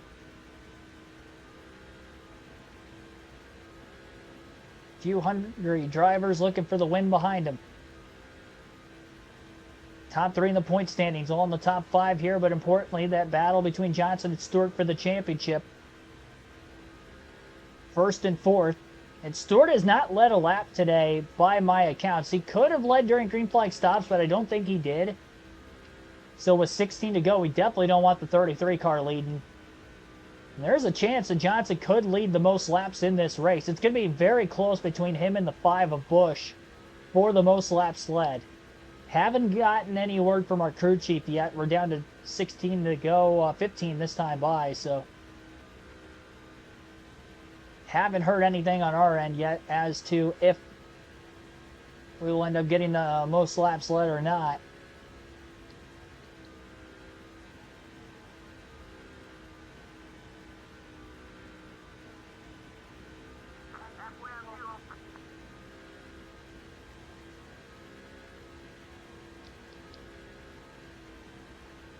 Fuel's plenty good to the end.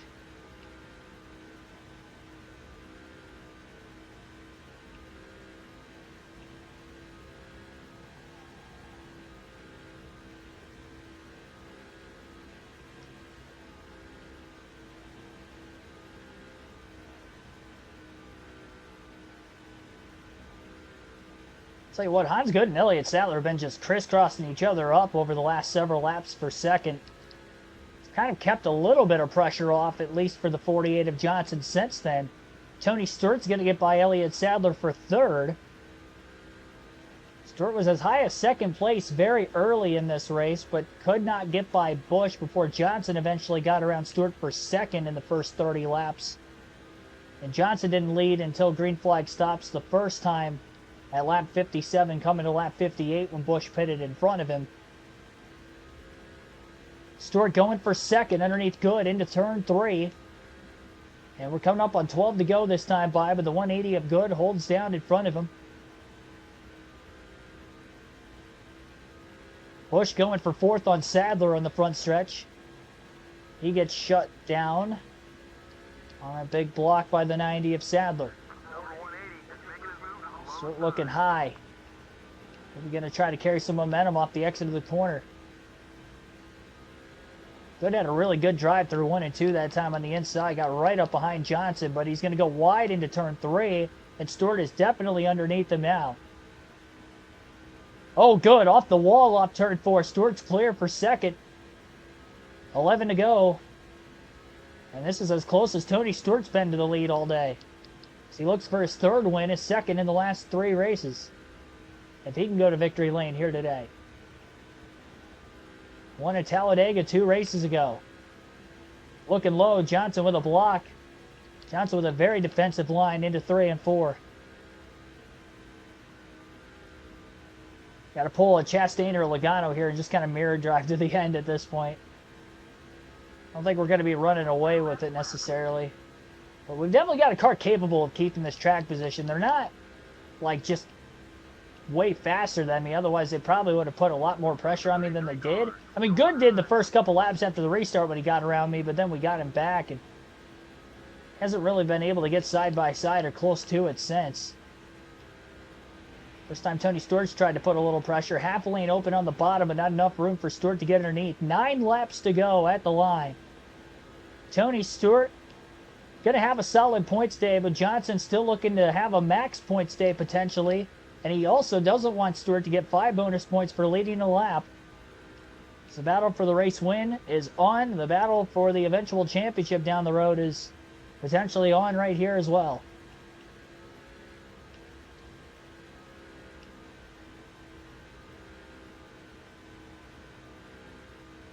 Hans Good still in third and seemingly holding Sadler and Busch up a little bit. And Kyle Busch, who has had the fastest car today, they're losing second on the restart to Hans Good, has not gotten back to the second place position. We last restarted with 36 laps to go.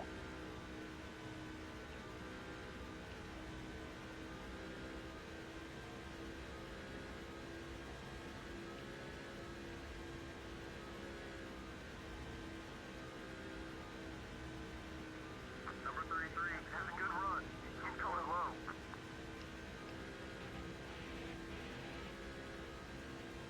Seven to go.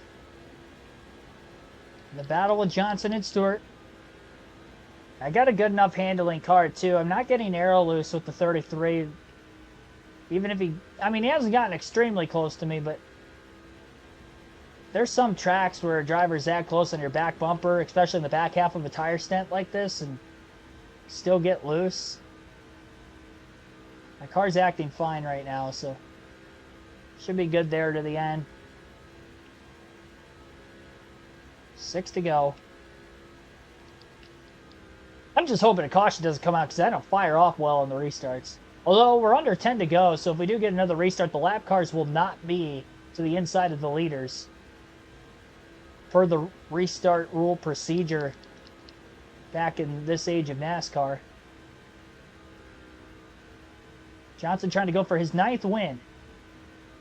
The first one in 4 races. And it'll be only the 2nd win in the last 7 of those 9. So pulled off a little bit by way of victory, although the race finishes up until the DNF in the last race still there. Stewart coming, a little half block on the back stretch for Johnson. Had to drive it in a little deeper than I wanted to. Got it to stick though. I'm scared if I didn't drive it in deep enough, the 33 would have gotten underneath me there because he was definitely willing to go full send. 4 to go, and these two have put a little bit of separation over third on back.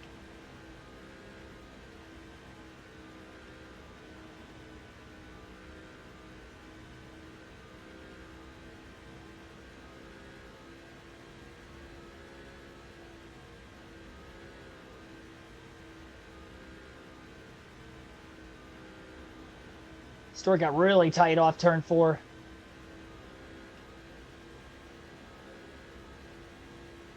Three to go.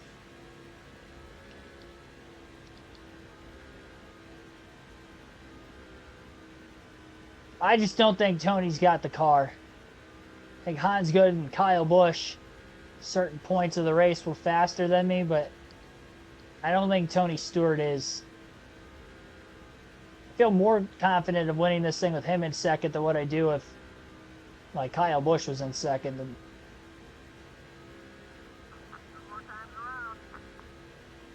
Things are looking really good right now. Well, unless I do that. That was not good. I don't know what I did there. Talk about overdriving it. Stewart with a run on the high side. Able to fend it off. There we go. All right, got into 3 and 4 fine. I flatlined the heck out of that corner. All right. Separated a little bit from him in 3 and 4 there. White flag in the air, 1 lap to go. About a 2 to 3 car length lead for Johnson into turn 1. Over Tony Stewart.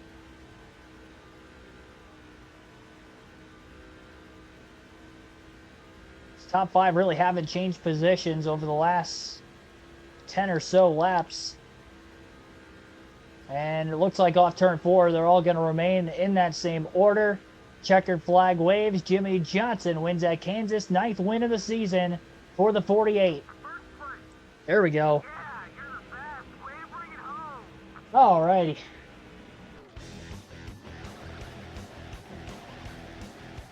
I don't know that I led the most laps. I didn't hear it from our crew chief at all in that race. I think Busch still led the most, but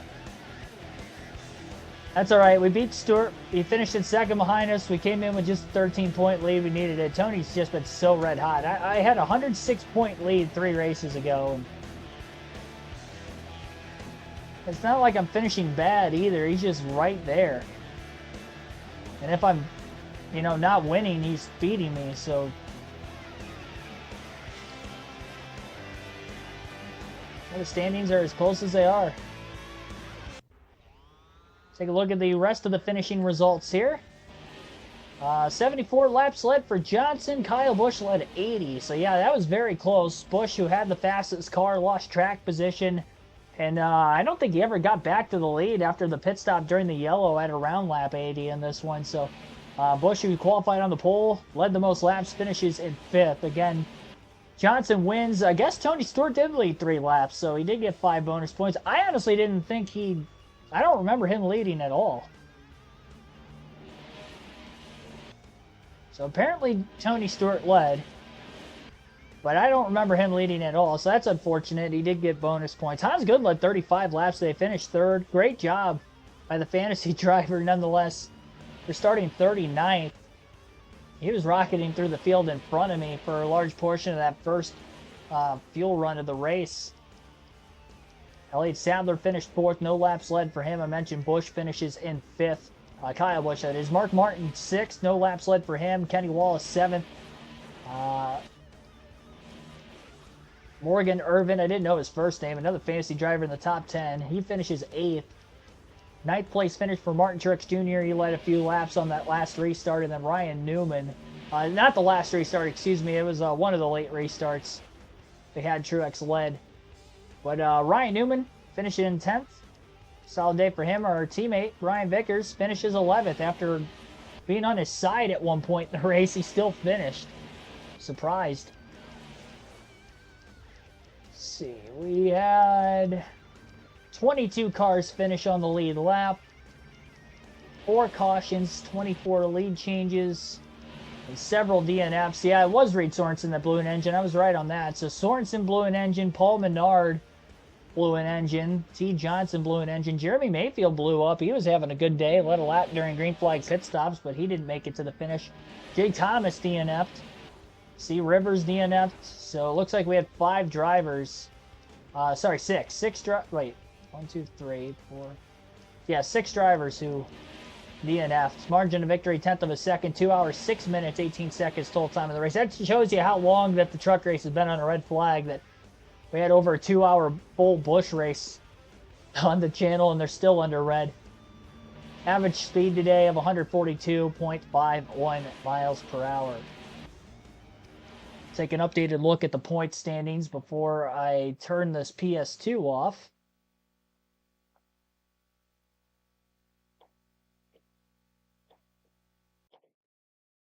And we will see if the Truck Series is still on a rain delay here in a few minutes. Next race on the schedule at Charlotte, the Lowe's Motor Speedway. They're going to make the announcement on FS2 here in a minute or so. It's like perfect timing for this race to get done. So Johnson only extends the points lead by 10 points, with each Stewart and Johnson getting 5 bonus points. I beat him with a win. That was a 10-point difference there. So still a 23-point cushion, even with 9 wins on the season. And Stewart at 2. 181 points back is Kyle Busch in 3rd. And that big gap still back to J.J. Yaley in 4th. Our other teammate Brian Vickers still in 6th.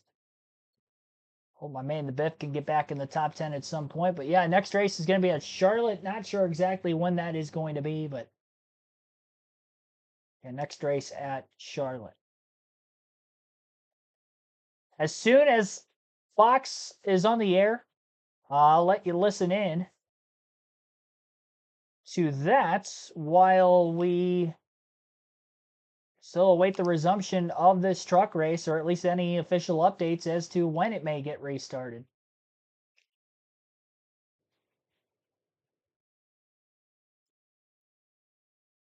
Here you go.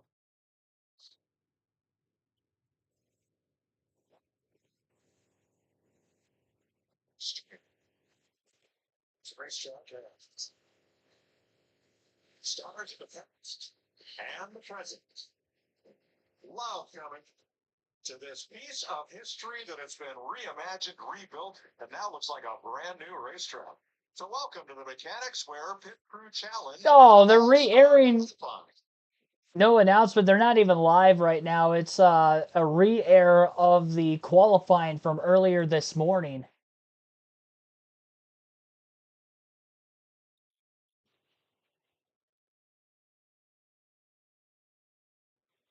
So again, it is a re-airing of qualifying on FS2 right now.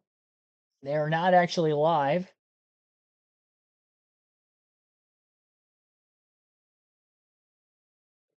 Tony fans aren't happy with Jimmy's performance. That sounds like mid-2000s Jimmy Johnson, doesn't it? Especially with Stewart coming off the title in 05. This technically is a game that takes place during the 06 season. All right. I'll turn this on, or turn this off, excuse me. So you're going to see a black screen here for a little bit. And on FS2, NASCAR racing postponed, qualifying canceled due to weather. I'm assuming that means that heat races are canceled due to weather.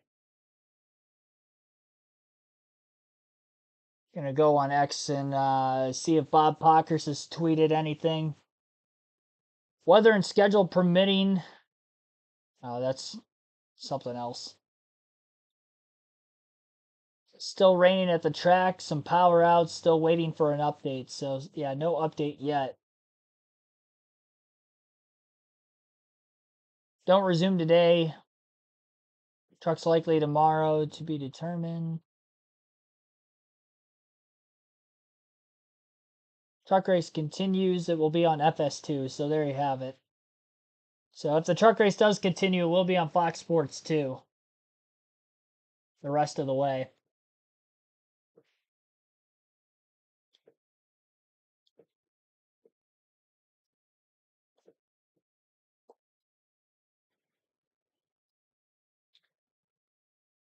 Well, I guess for now, we'll do some trivia then. I already did our NASCAR 7 race. Until we get an update, we'll do trivia.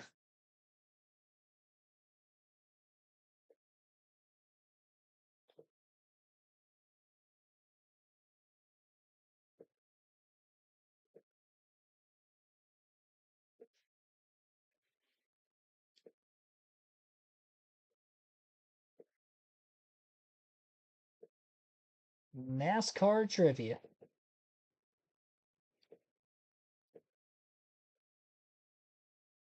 It's got to be going on record here for the longest Truck Series stream of the season at this point.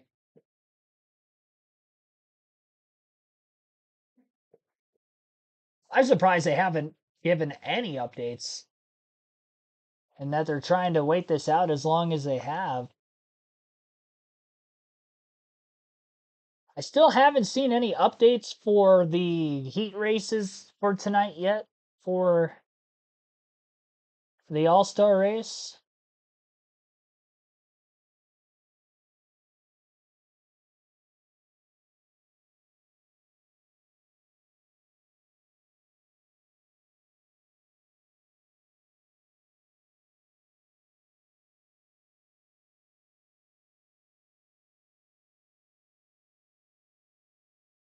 Still looking back at some of the tweets from Bob Pockris over the last hour or two since we did that race to try to kill time.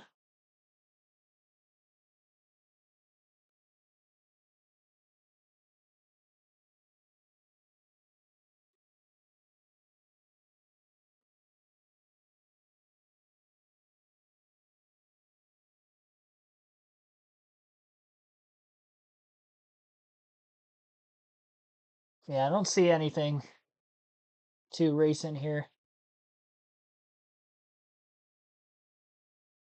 This last update was 9 minutes ago, still thunderstorming at the track. It doesn't look like that rain's going to pass through anytime too soon. Yeah, we'll kill time with some trivia. Just as we did during the rain delay a couple weeks ago for the Cup Series. Let's go. We'll try to find some good quizzes for us. NASCAR oriented, of course.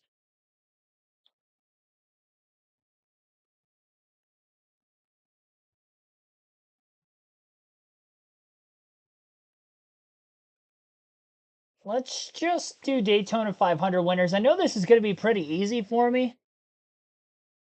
For the most part, there's going to be, I'm going to get back into the 60s, and that's where it's going to be tough. 8 minutes. I'm going to go in resending order to make this harder on myself. So in resending order, oh, hang on, 24 seconds ago, trucks will resume at 11:30 a.m. Sunday. Cup heats are canceled. So there's the update. There is the update. Again, I'll put it up in the chat real quick. So, truck race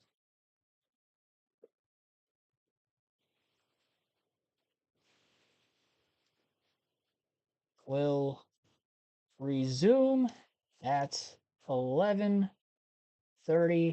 a.m. Eastern.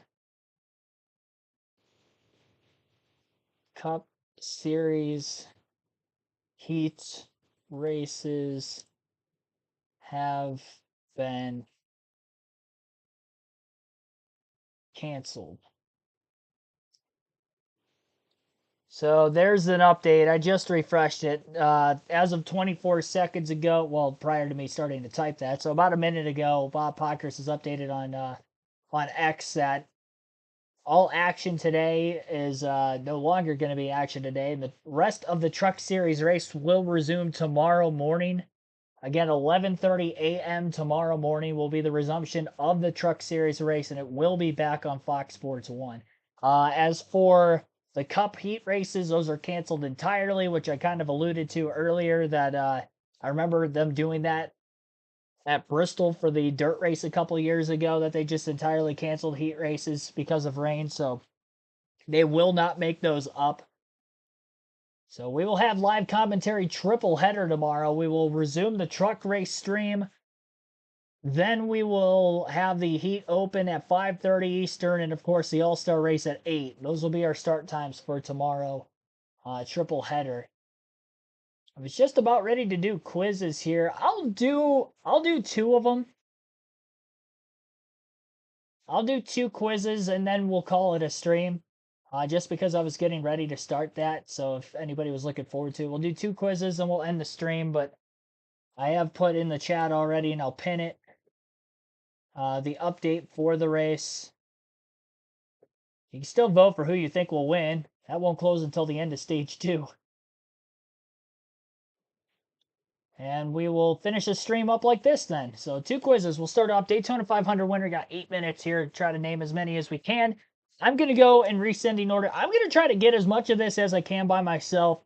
If I need to tag anybody in, I will start looking at the chat at that point.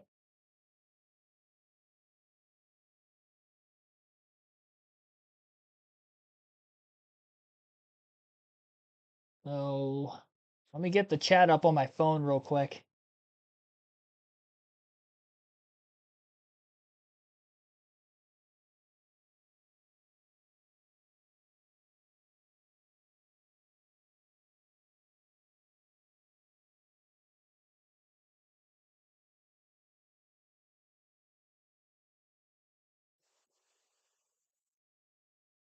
First rain I've seen in the area in a long time. I know you mentioned that you were close to the speedway too. All right. So let's do some trivia. All right, 8 minutes on the clock. Starting right now, 2024 Daytona 500 winner was William Byron. Byron, number 1. Stenhouse, 23. 22, Cindric. 2021, McDowell. 2020 was Hamlin. And that will give me 19, which was Hamlin also, and then 16, which was Hamlin.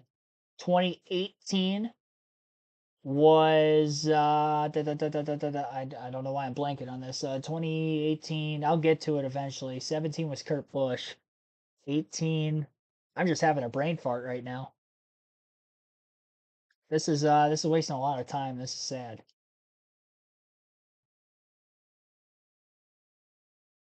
I just always think of my guy Blaney leading the most laps in that race. Oh, geez.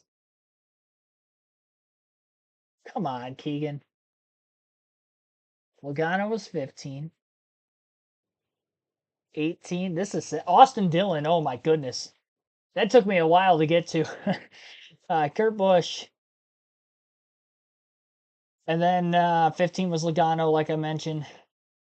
14 was Earnhardt. Now, that's going to give me Dale Jr.'s 2004 and Dale Sr.'s 1998 win. 2013. People screaming Dillon in the chat. Yeah, sorry about that. 2013 was Jimmy Johnson. It's going to give me his 06 win also. And it also gives me Robert Jr. Johnson in 1960. All right, that's a freebie there. I probably wouldn't have gotten that one. 2012 was Matt Kenseth. So was 2009. We'll get that also. 2011, Trevor Bayne, of course. McMurray. In 2010, 2008 was Newman. 2007 was Harvick. 2005, because we got 6 already, was Dale. No, sorry, not Dale Jr., Jeff Gordon. And now that's going to give me Gordon for 99 and 97, I believe, was the other Gordon win. Yep. Okay, so I got that right. 2003 was Waltrip. That'll be 2001. It's also going to give me the Darrell win in 89. 2002 was Ward Burton. 2000 was Dale Jarrett. It's going to give me Jarrett's other 2 Daytona 500s, which would have been 1992, I believe, with Gibbs in 96. Yep. Oh, 93. Sorry. Not 92. 93 was Jarrett. So I was a year off there. Marlin was 94 and 95. 1992 500.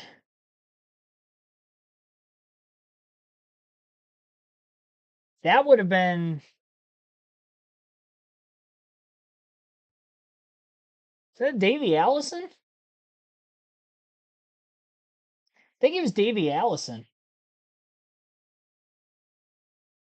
Yeah, Davey Allison.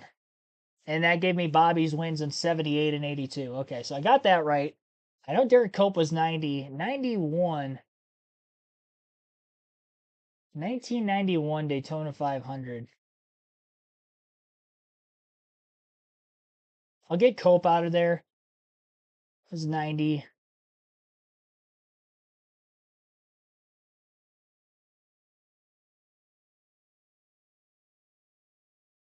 '91. You know, just for sake of this, I'm just going to start throwing names out there that I know won the 500. Richard Petty has 7. Lee Petty's going to be on the list in 59. We know the Cale Yarborough has some.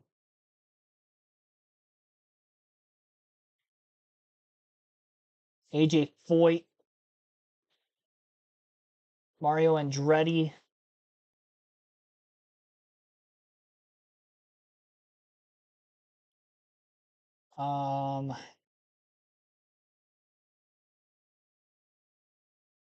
David Pearson. Classic 76 finish. I didn't realize that was Pearson's only 500 win, too.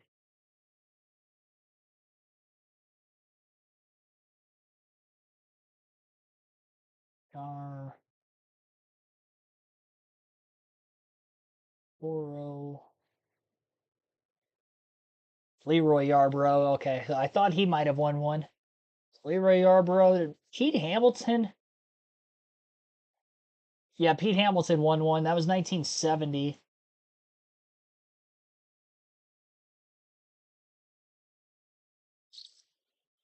Fireball Roberts.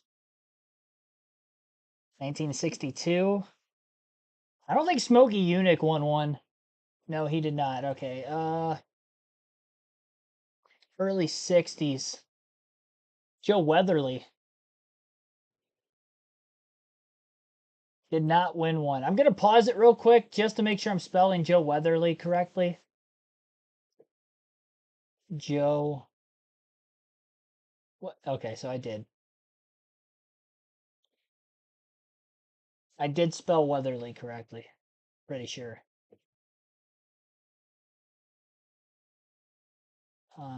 Jeff Bodine. 91. Thank you for that. No, Jeff Bodine was not 91. He was 86.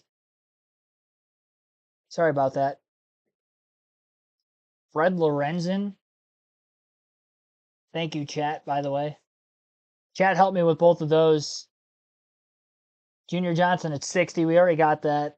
Tiny Lund at 63. Thank you for that as well. Try not to Google, by the way. I don't want us to cheat this. Ernie Irvan was...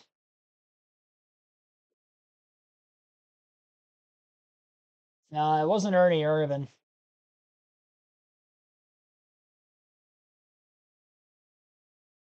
Oh, yeah, it was. Never mind. I was just spelling his name wrong. I don't know why I don't remember Ernie Irvan winning. 1991 Daytona 500, but all right. Bill Elliott. That was the 80s we were missing there. 85, 87. Bill Elliott. 1980 Daytona 500. Who have we not named yet?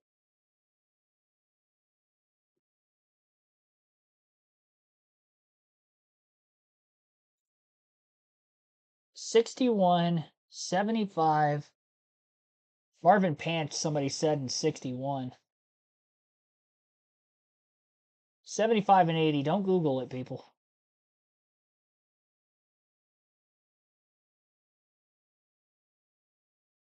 Buddy Baker, thank you. Buddy Baker was 1980. 75. Who do we not have yet?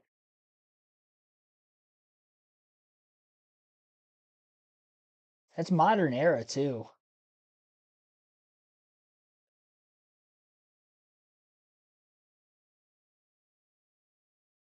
It's not Morgan Shepherd. We missed it. Benny Parsons. Oh, no. I forgot about Benny's win. I should have gotten that. Wow. We were so close to completing this. Benny Parsons in 75. Didn't he win the championship that year? Wasn't that his championship season, too? I could be Ernie Irvin for some reason there. And then Buddy Baker, Marvin Panch. Tiny Lund also I didn't get. The rest of them, though, I got. I mean, I got 61 of them on my own. I was 66, which would have been way above the 53% average anyway, so I'll take that. We'll do one more. Mike G, thanks for tuning in. Benny Parsons, yeah, that's tough. Forgetting about that one. We'll do one more, and then we'll end the stream. Again, Truck Series race will continue tomorrow morning at 11:30 a.m. And the heat races for the All-Star race that were scheduled tonight for 5:20 right now, they were supposed to drop the green flag, have been canceled due to inclement weather. Heavy thunderstorms surrounding the North Wilkesboro area. So we'll do one more quiz.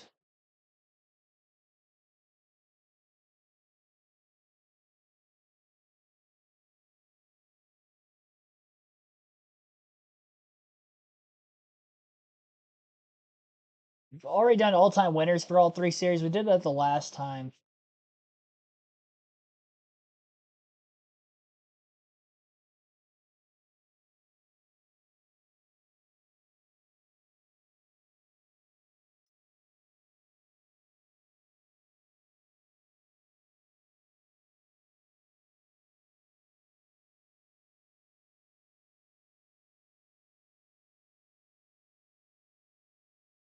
Word ladder for NASCAR drivers? I don't know what this is.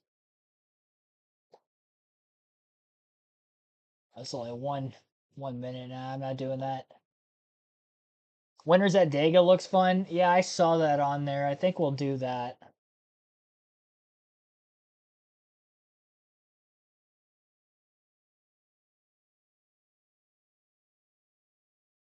So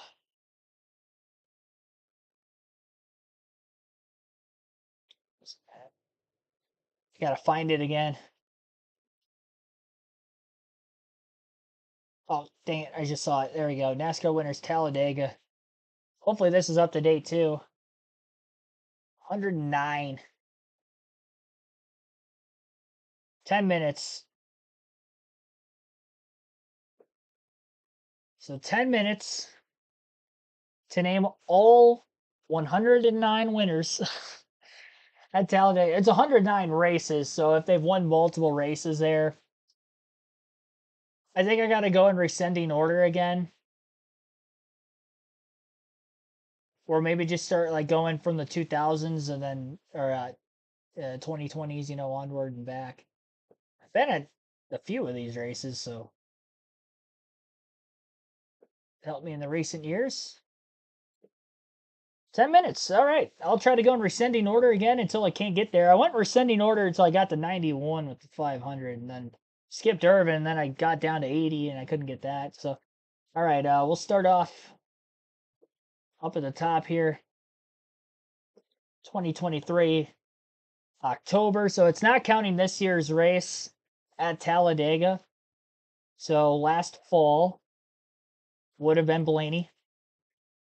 Blaney also won 2020, 2019, April last season. That was. Well, I know 2022 is Chastain. I saw Elliott's win. It's going to give me all Bill's wins. 2023, April. Why am I drawing a blank on that one?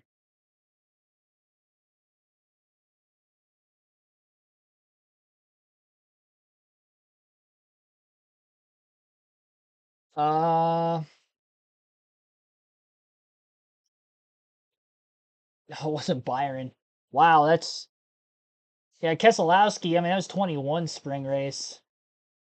And he's going to be on there several times also. Denny Hamlin in 2020. Just throw Earnhardt on there. Now I'm going out of order, but I think this is probably for the betterment of time. Dale Jr., Dale Sr. won here, what, like 15 times combined with the two of them? 16 times.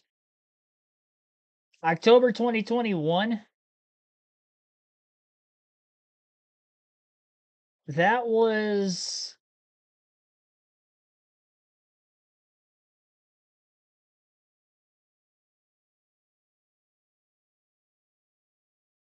Oh, I was thinking that was the Blaney win. No, the Blaney win was him beating Newman in 2020. Oh,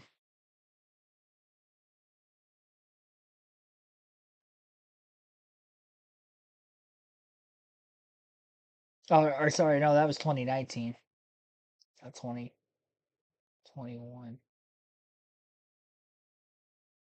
I saw the Hamlin one. Brad.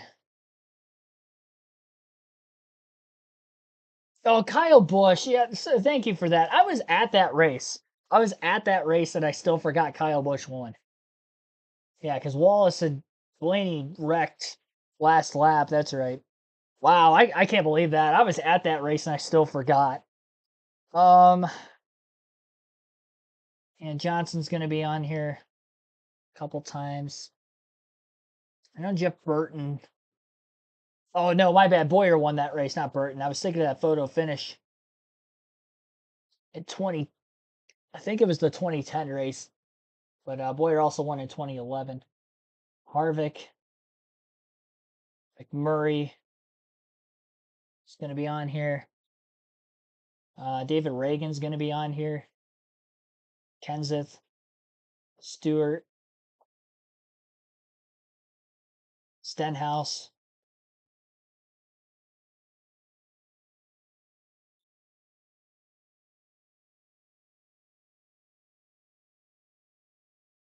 Logano.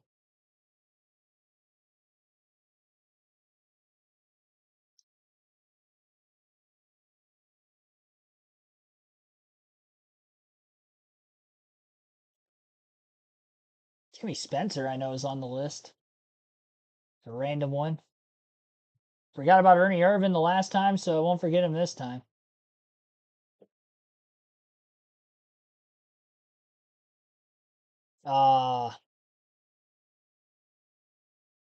Hold on a second.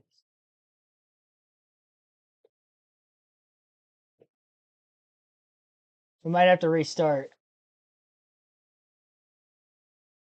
I think we have to restart, unfortunately.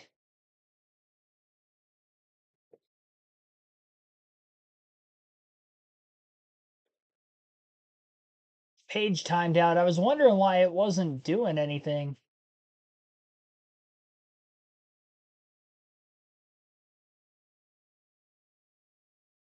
Well, dang. Couldn't even refresh it.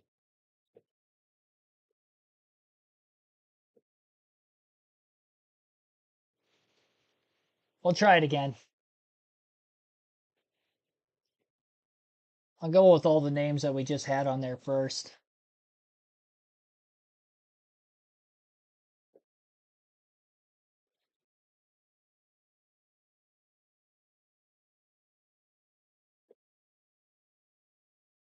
All right, let's run it back. We had Bush. We had Johnson. Earnhardt. Elliott. Blaney. Logano. Keselowski. Hamlin. I say Bush already? Yeah, I did. Stenhouse. Had Reagan. Had Boyer.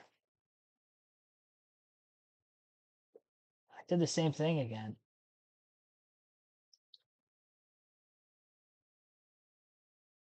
And this website keeps timing out on us. Well, I think that's going to be the last quiz. Yeah, it keeps timing out on us. I think we're just going to end it now. I mean, obviously it was already in the books. At least we were able to get one quiz in. Sporkle is a little slow today. All right. Well, I guess, again, reminder tomorrow. Well, unfortunately, we're not going to be able to finish that quiz. If we do have another rain delay, we will do that quiz next. So we know at least what quiz to do next on the channel. Appreciate everybody tuning in, though. This is our final stream of the day. Obviously, we're just waiting out the Truck Series rain delay. But again, they have pushed that to tomorrow. So again, tomorrow morning at 11:30 a.m. will be the NASCAR Craftsman truck race. It did complete 81 laps, but they did not get to halfway, which was lap 125 to make it official. So we are finishing the race tomorrow. So fairly short stream, really. It's going to be a quick race, less than 200 laps. North Wilkesboro for the Truck Series remains. So truck racing tomorrow, 11:30 a.m. That will be the next live commentary stream. We will go live also for the NASCAR Open before the All-Star race. That will be at 5:30 Eastern. And then the All-Star main event next will be tomorrow night at 8 p.m. So a triple header of live commentary coverage tomorrow. We got the truck race, the Open, and the main event for the All-Star race as well. Hope to see you then. Thanks for watching. Have a good rest of your Saturday night, everybody. Stay safe. And Chastain, by the way, wins the poll at 149 votes. We'll redo that poll for tomorrow as well. It's like 26% said other, 19% with Eckes, and 15% for Heim. I appreciate everybody hitting the like button and voting as well. Again, I'll see you guys tomorrow. Have a good one.